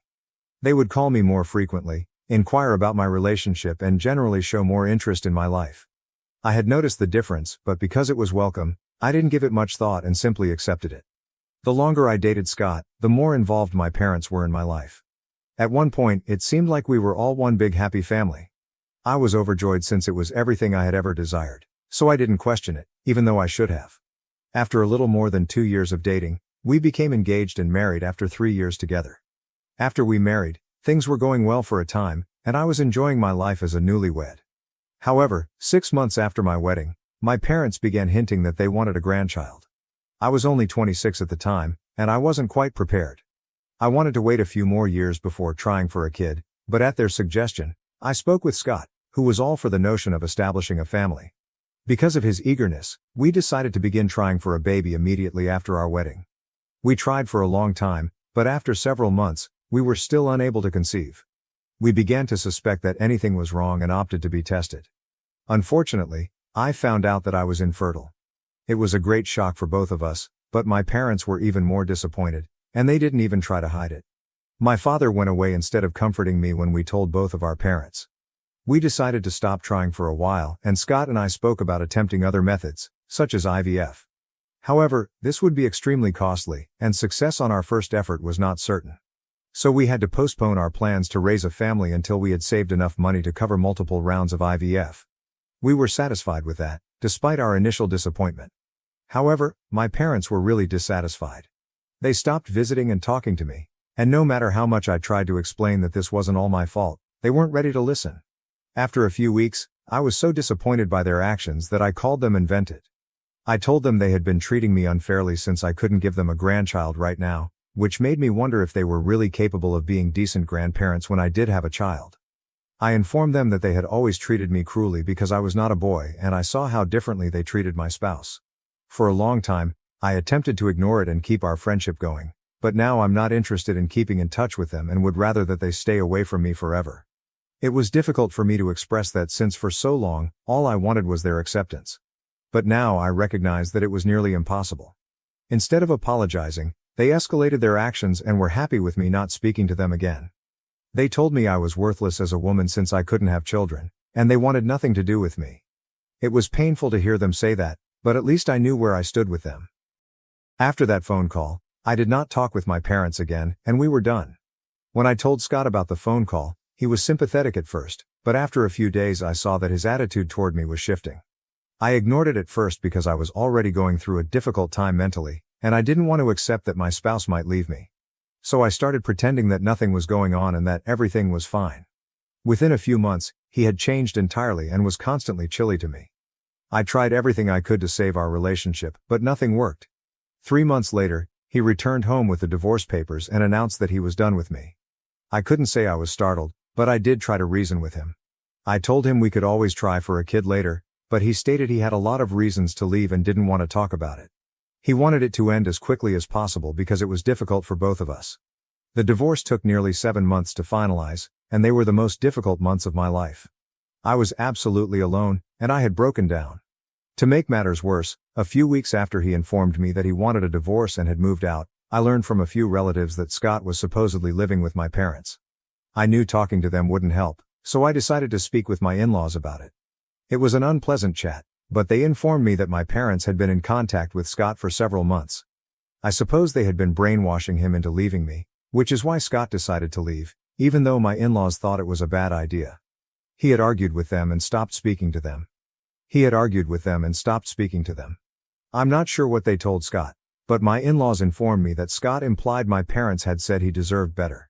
So I'm still not sure what they told him, but I think they were just desperate to have a son in any way possible. Since I was no longer speaking to them and they couldn't hope for a grandchild from me, they quickly decided to take Scott under their wing and get him to leave me. My divorce left me extremely damaged, and it took me several months to get back on my feet, but I did it. Since then, I have not looked back and have done everything in my ability to forget the past and go forward. After my divorce, I moved to the suburbs. I started a new job, changed my appearance, and blocked my parents and Scott on social media. I also told all of my former friends and relatives that I never wanted to hear anything about them again, and I didn't want them to know anything about me. Everyone respected it. For the past 3 years I've been in treatment and doing well. The only thing that bothered me was the absence of a baby. I still desired a child despite the fact that I no longer had a husband or parents. I felt like I was ready to become a mother. Last year, I began IVF procedures and became pregnant with the help of an anonymous donor. 4 months later, I gave birth to my beautiful girl. Life has been very good since she was born, and I'm very pleased. 4 days ago, I was walking down the street with her when I ran into my folks and Scott. I was astonished to find them on my street. I believed they were come to visit me, but then I noticed they were stepping out of a residence a few blocks away. When they saw me, I froze. I should have returned home, but I simply couldn't bring myself to do so.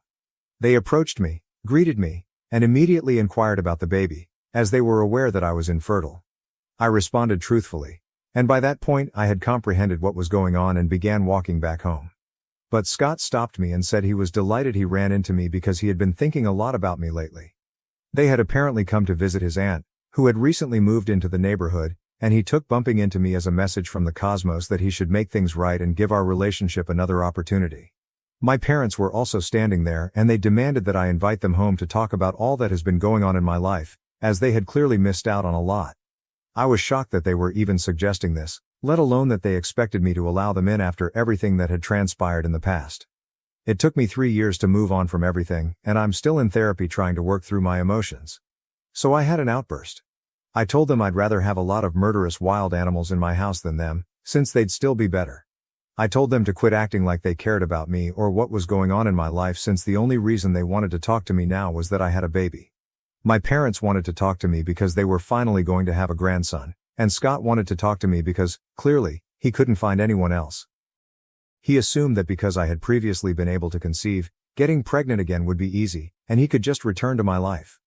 It was sickening that they only regarded me as a supply of babies, not a human person with real emotions. They had all abandoned me when I most needed their emotional support. Even though I had expected this from my parents, who had made it plain throughout my upbringing that they would have chosen a boy, it was nonetheless shocking. They believed that a woman's worth was determined by her ability to be a mother. The big surprise, though, was Scott. He had spent so many years with me and soothed me, but he had still gone along with whatever my parents suggested for some strange reason and abandoned me when I was at my lowest point. I hadn't forgotten anything they'd said to me, so I just repeated everything back to them. Since I was worthless as a woman and Scott deserved better, perhaps they should leave me alone now. I've always been a quiet and shy person, but when they confronted me on the street that day, I yelled at them from the top of my lungs.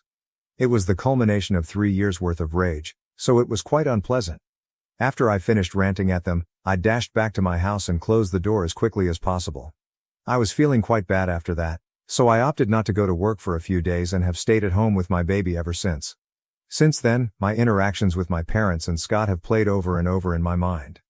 I honestly had no idea what I was going to do about it until last evening, when I got a call from an unknown number.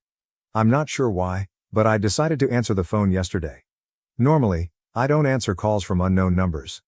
It was Scott on the other phone, and I could hear my folks whispering in the background. I'm very sure they weren't attempting to be quiet, they just wanted me to know they were there.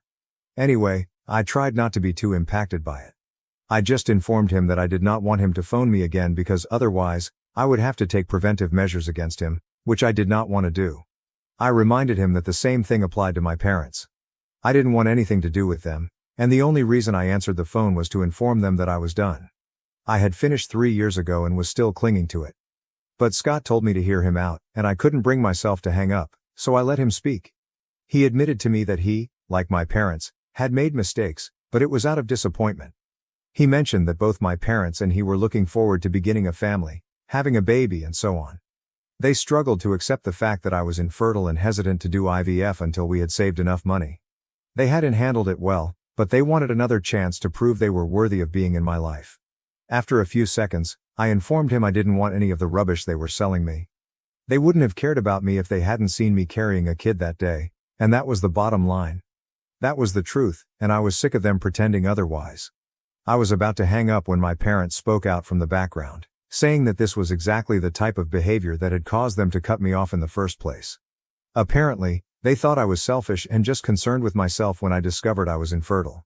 They said that instead of giving everyone their space, I constantly forced my presence on them and tried to get them to comfort me and pay attention to me, despite the fact that they were dealing with the news themselves. That, they explained, was why everyone had pushed me away, leaving me with no one to turn to. I didn't continue the conversation after that. I simply hung up. I know they were just attempting to dupe me, but I can't help but question myself now. So for my own peace of mind, I need to ask, am I to blame since I sought reassurance after learning that I was infertile? Edit, first and foremost, many people questioned why my parents had not tried for another child after I was born, especially because they desired a boy so much. My mother experienced a lot of issues with her first pregnancy, so the doctors advised her to wait a few years before trying again. But even when my mother had me, she was in her mid-30s. Waiting a few more years would have put my mother in her late 30s, making the pregnancy considerably riskier. My mother had a tough time conceiving me, just as I had battled and eventually discovered I was infertile. The only difference was that while she was struggling, her mother-in-law was rude to her. But this time, it was my own mother who couldn't stop thinking about how I felt. Anyway, that was the reason they couldn't have another kid and were left with only me, a girl. I'm not sure what kind of relationship Scott had with his parents, but from what I saw, they seemed to get along nicely. As of now, I'm not sure if they've been able to reconcile following their recent fallout, because I haven't contacted his parents and, obviously, haven't spoken with Scott about it. Scott is an only kid, so he didn't face any competition. When I visited his parents, I could tell they loved him and had treated him well since boyhood. So I'm not sure why he became so attached to my parents. At least with my parents, I knew they wanted a son, which explains why they started treating Scott that way. But with Scott, I'm not sure what went wrong. I've spent the last 3 years trying to forget about everything, so I hadn't given it any attention or questioned it. But now that you've brought it up, I feel compelled to speak with my ex-in-laws to get to the bottom of it, if only for my own curiosity. Anyway, I hope this answers any questions. Update 1. I decided to speak with my ex-in-laws to find out why Scott has been acting the way he has. To be honest, I couldn't think of a single reason why he needed to go visit his aunt with my parents. It was simply bizarre. I already knew it wasn't my fault. They had deserted me when I needed them because they are bad people, and I knew they were only attempting to gaslight me. I just wanted reassurance and didn't want to bother my friends with it because it was too personal, so I shared it here. So, thank you to everyone who informed me that I wasn't the terrible guy here. It was weird reaching out to them after 3 years of no communication, especially because the last time I spoke with them was around the time of the divorce. Fortunately, they were pleased to hear from me. After some small conversation, I came right to the issue and inquired why Scott was so close to my parents, and if they had contacted him. They told me that a few months after their last battle, they had reconciled with Scott and were now in contact with him. However, he had kept in touch with my parents. They clarified that Scott was adored as a youngster, so he wasn't attempting to replace his parents with mine. However, my parents had been suspicious since the start of our relationship. Even when we were dating, they attempted to persuade him to join them. Scott had informed his parents that my parents would periodically invite him to supper, even when I was busy, and that he would accompany them alone. He thought this was something to brag about because he believed he had impressed my parents simply by being himself, which was partially correct. Being a guy was enough to impress them. They had already spent a lot of one-on-one time together without my knowledge, and Scott had begun to look up to them as parental figures, despite the fact that he had his own parents who he respected. It was very complicated. On top of that, my parents were continually showering him with expensive presents and writing him checks. That was the money Scott offered to use for IVF while we were together, but I assumed he was joking because we didn't have that much money.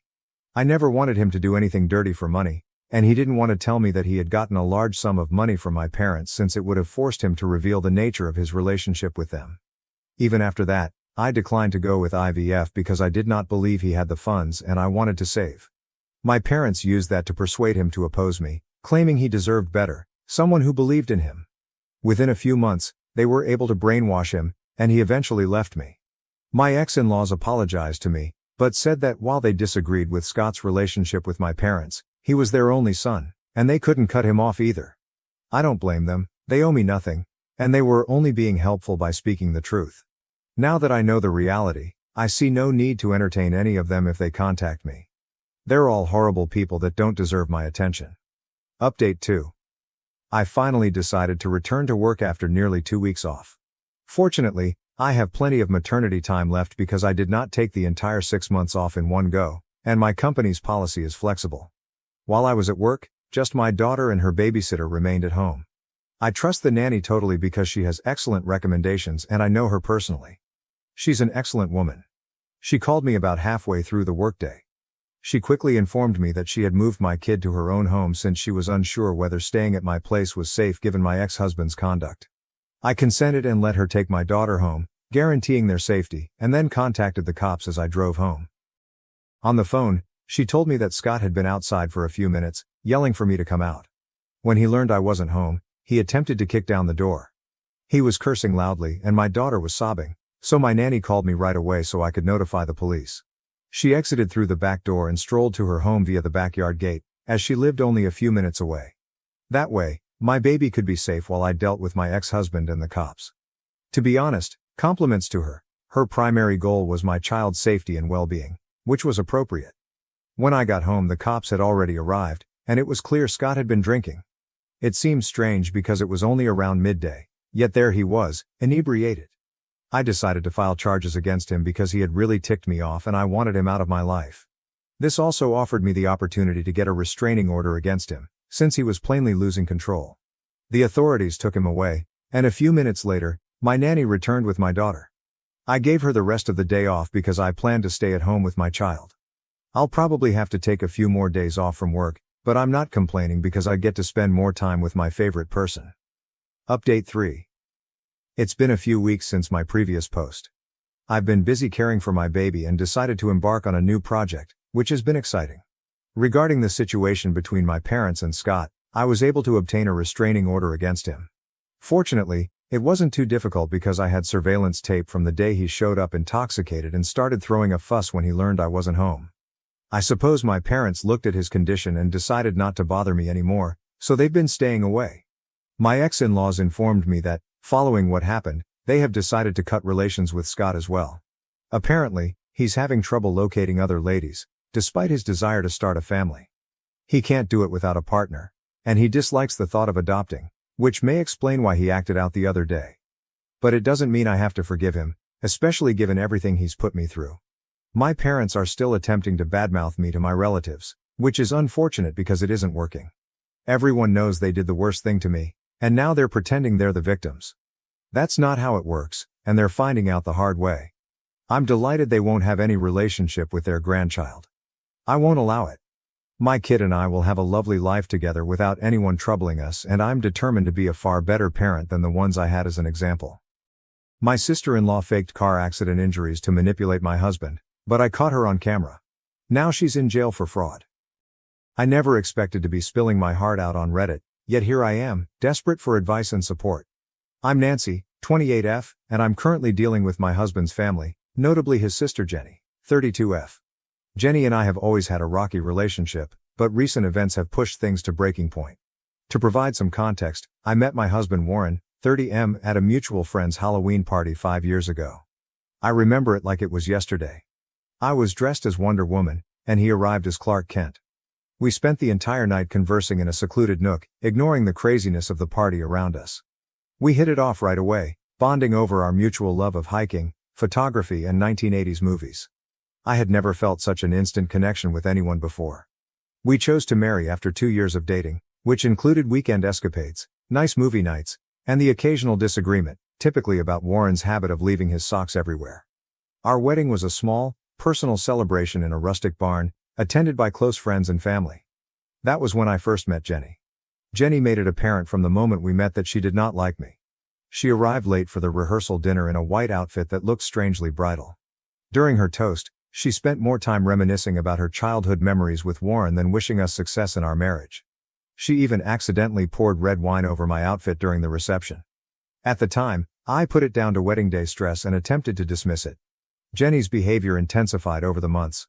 She would make disparaging remarks about my work as a freelance graphic designer, hinting that I was not talented enough for her brother.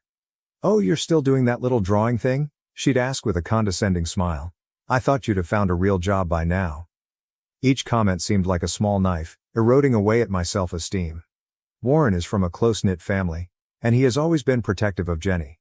Jenny's parents died in a vehicle accident when she was 18, leaving her to raise Warren alone. She put her goal of becoming a nurse on hold in order to support her family with 2 jobs. I understand and admire their bond, but Jenny uses it to control Warren and disrupt our relationship. The first serious incident happened on our first wedding anniversary. Warren and I had planned a weekend retreat to a quiet mountain chalet, where we had spent our first trip together. I had been looking forward to it for months, planned hikes, picnics, and even a surprise candlelight dinner beneath the stars. Jenny called Warren in tears 2 days before we were about to depart, saying she was going through a difficult breakup and needed her brother's support. Warren, being the compassionate guy he is, proposed that we postpone our trip to be present for Jenny.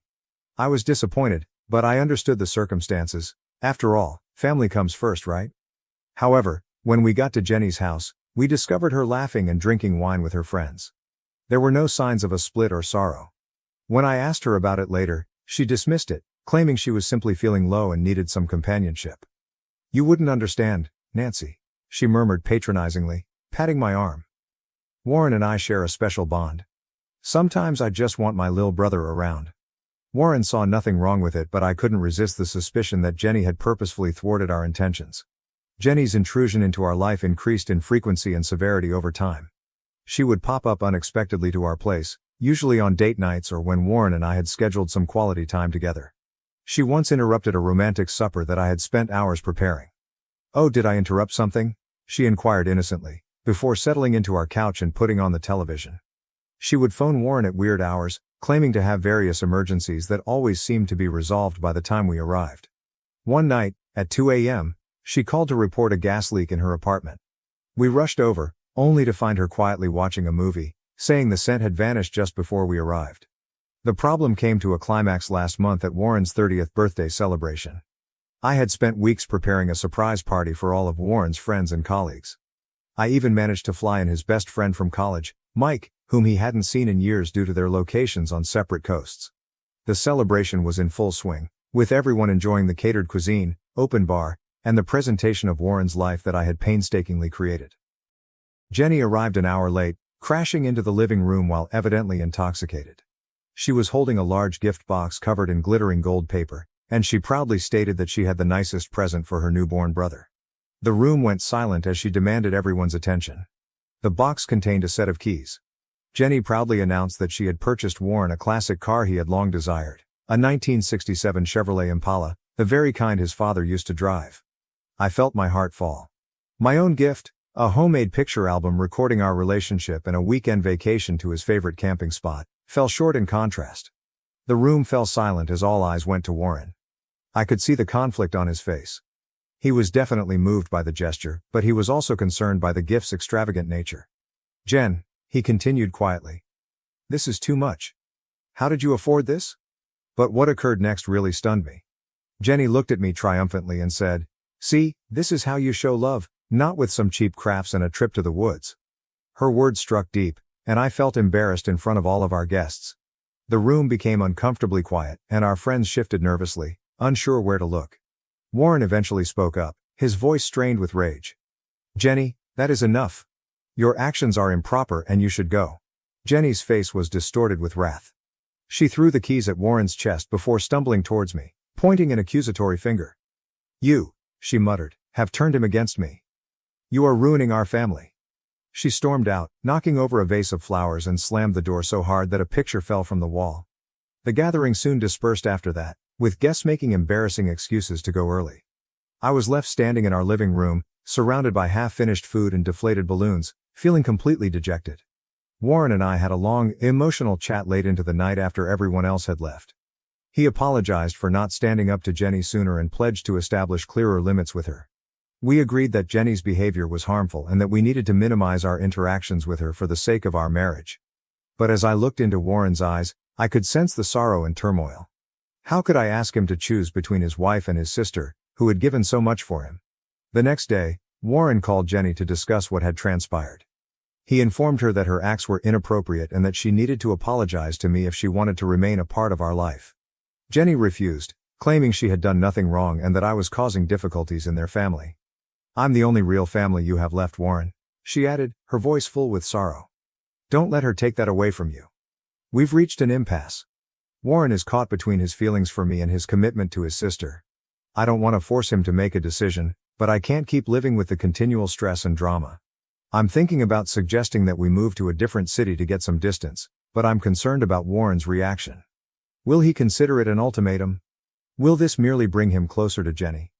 I adore my husband and want to make our marriage work, but I'm beginning to worry if it's feasible with Jenny's frequent intervention. Am I overreacting? Should I work harder to reconcile with Jenny for Warren's sake, or should I take more drastic measures to protect our relationship? Any advice is much appreciated. I feel like I'm drowning in a sea of family drama, and I'm not sure how to get back to shore.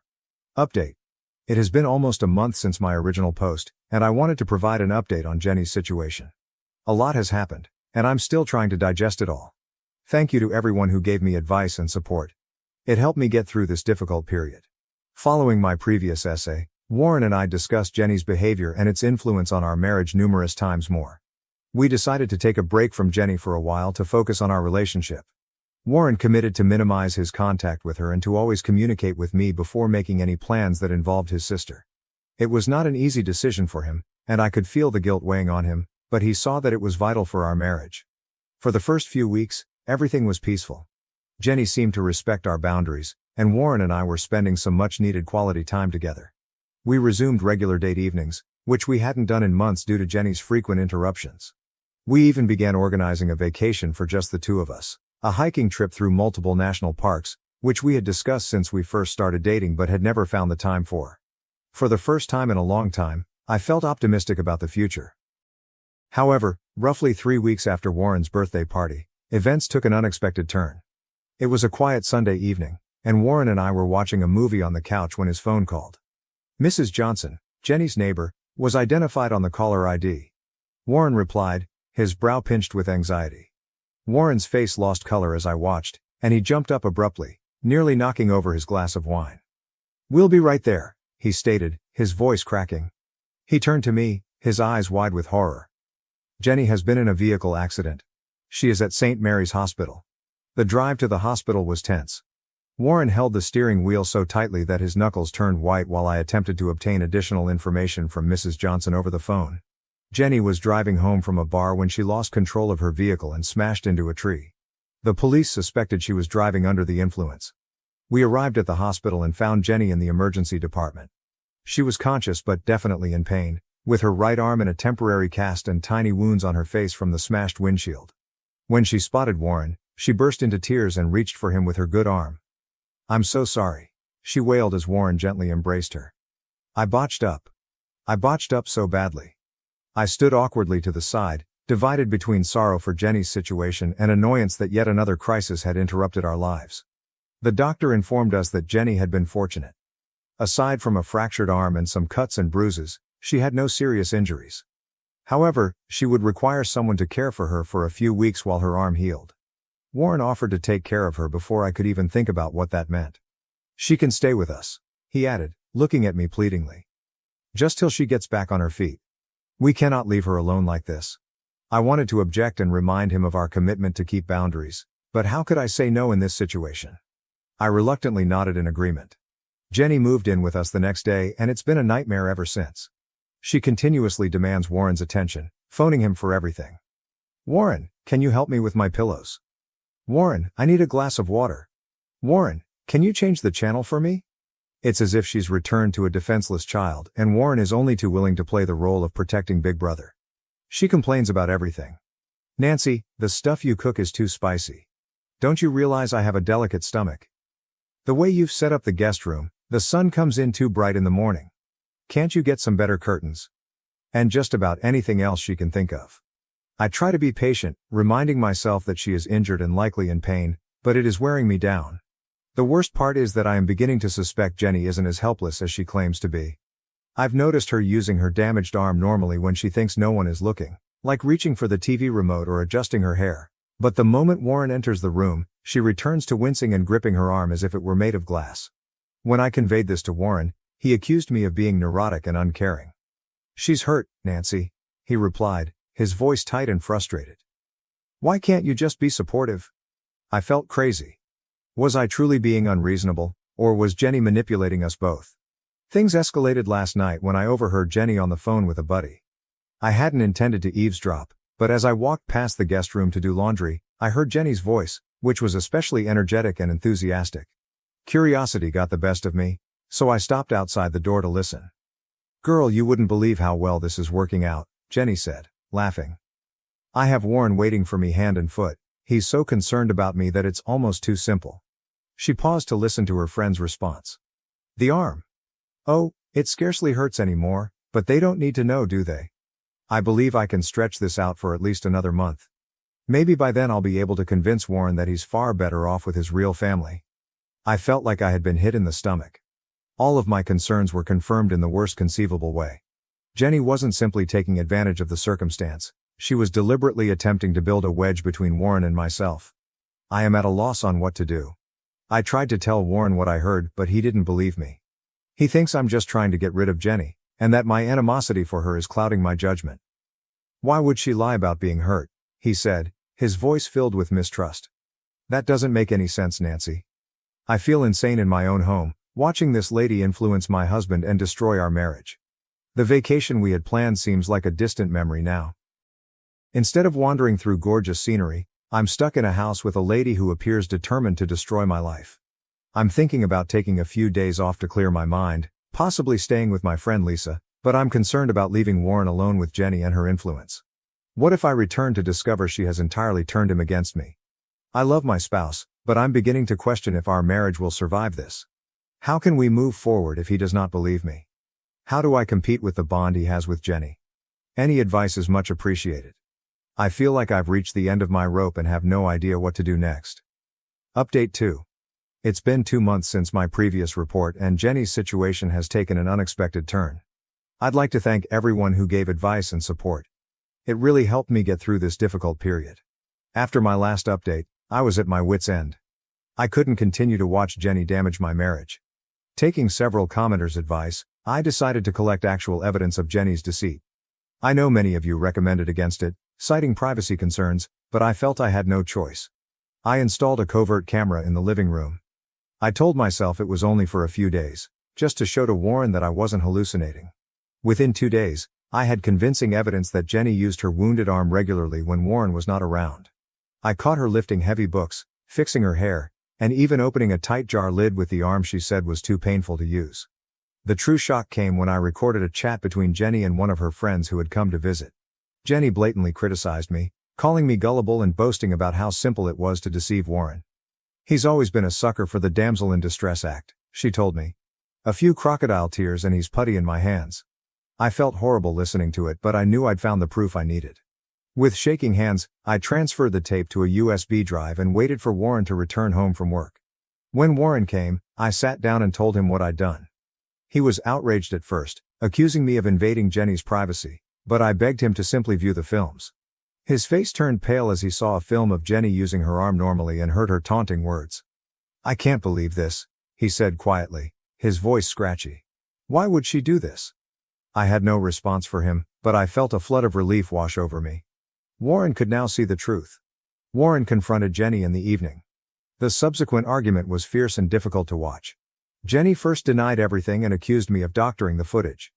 But when confronted with overwhelming facts, she broke down. Jenny acknowledged, through tears, misrepresenting her injuries and attempting to separate us. She discussed feeling abandoned when Warren married and her dread of losing the only family she had left.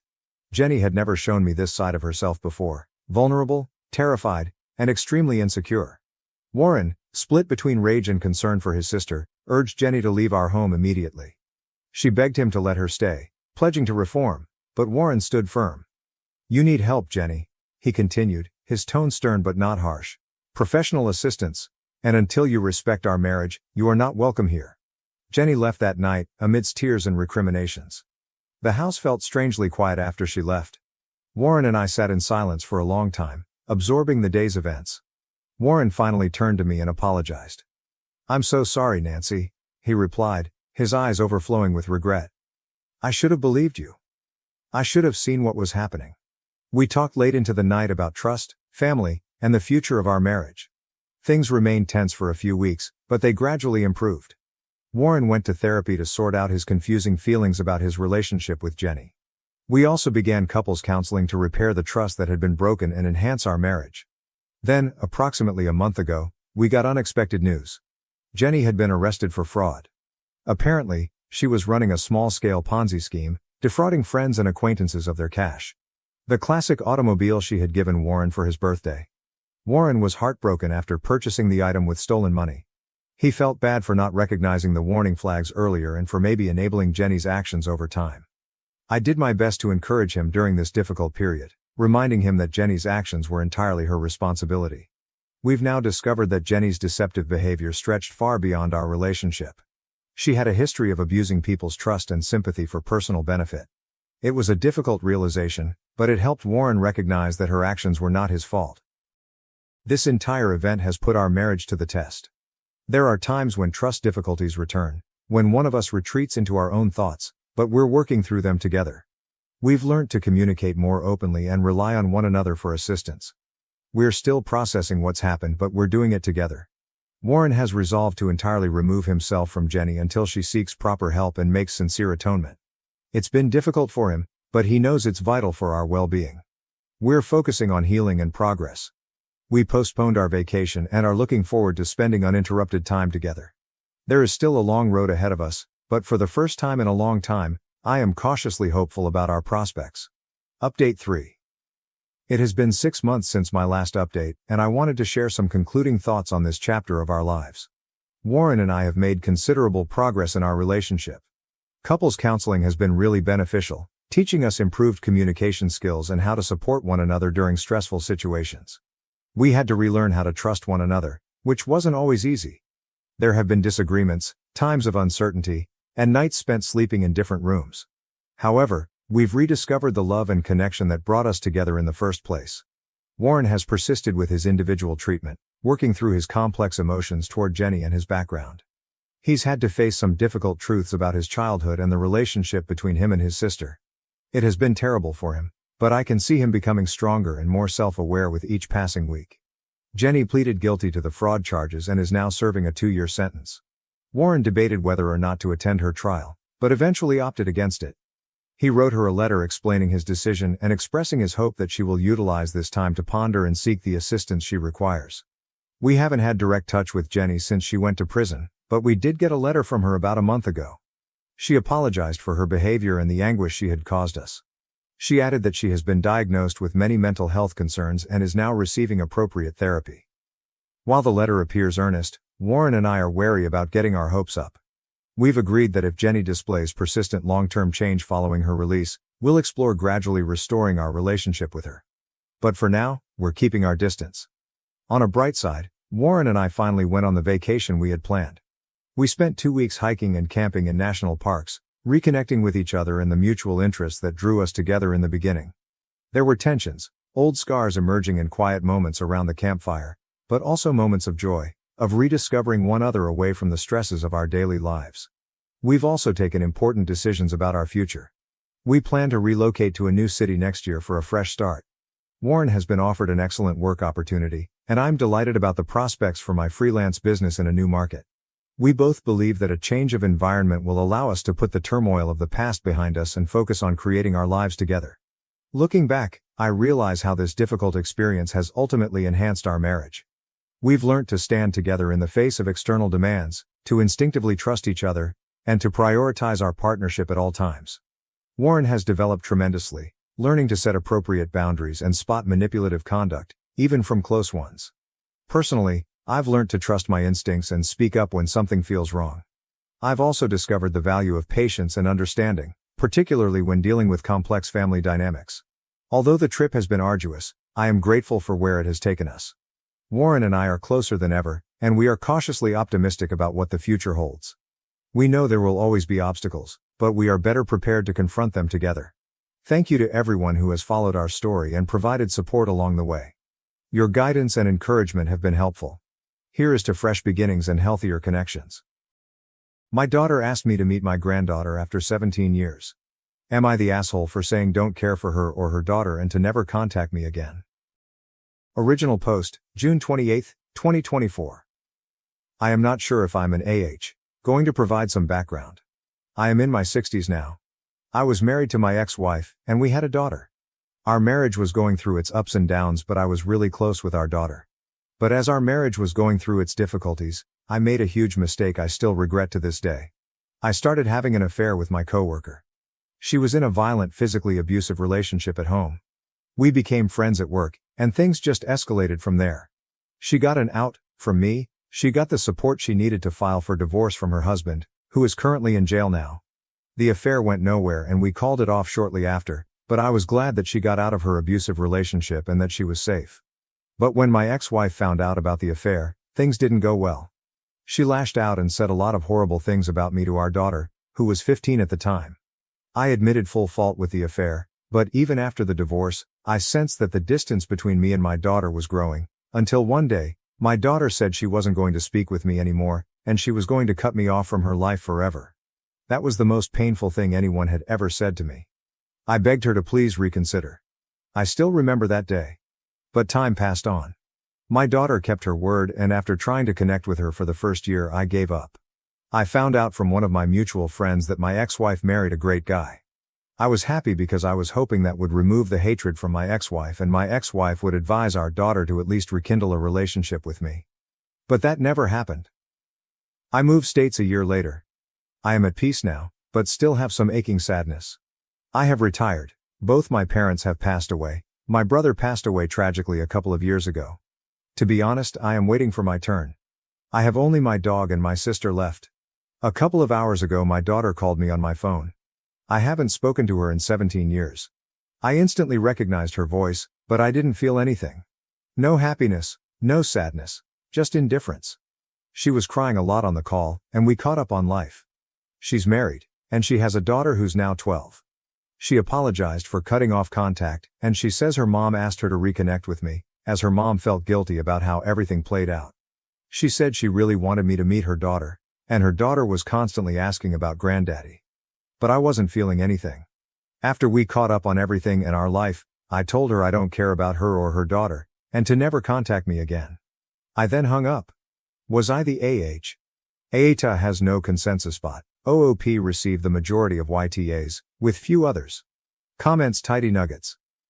This is one of the most obvious YTA posts I've seen here, good fucking lord. Top palpitation 4681. Well, it's already been said, but you're the asshole. AFSpouse 123. YTA I hate when adults make very bad adult decisions that affect their children and then blame the children when they respond in a very childlike manner. Your daughter was a teenager.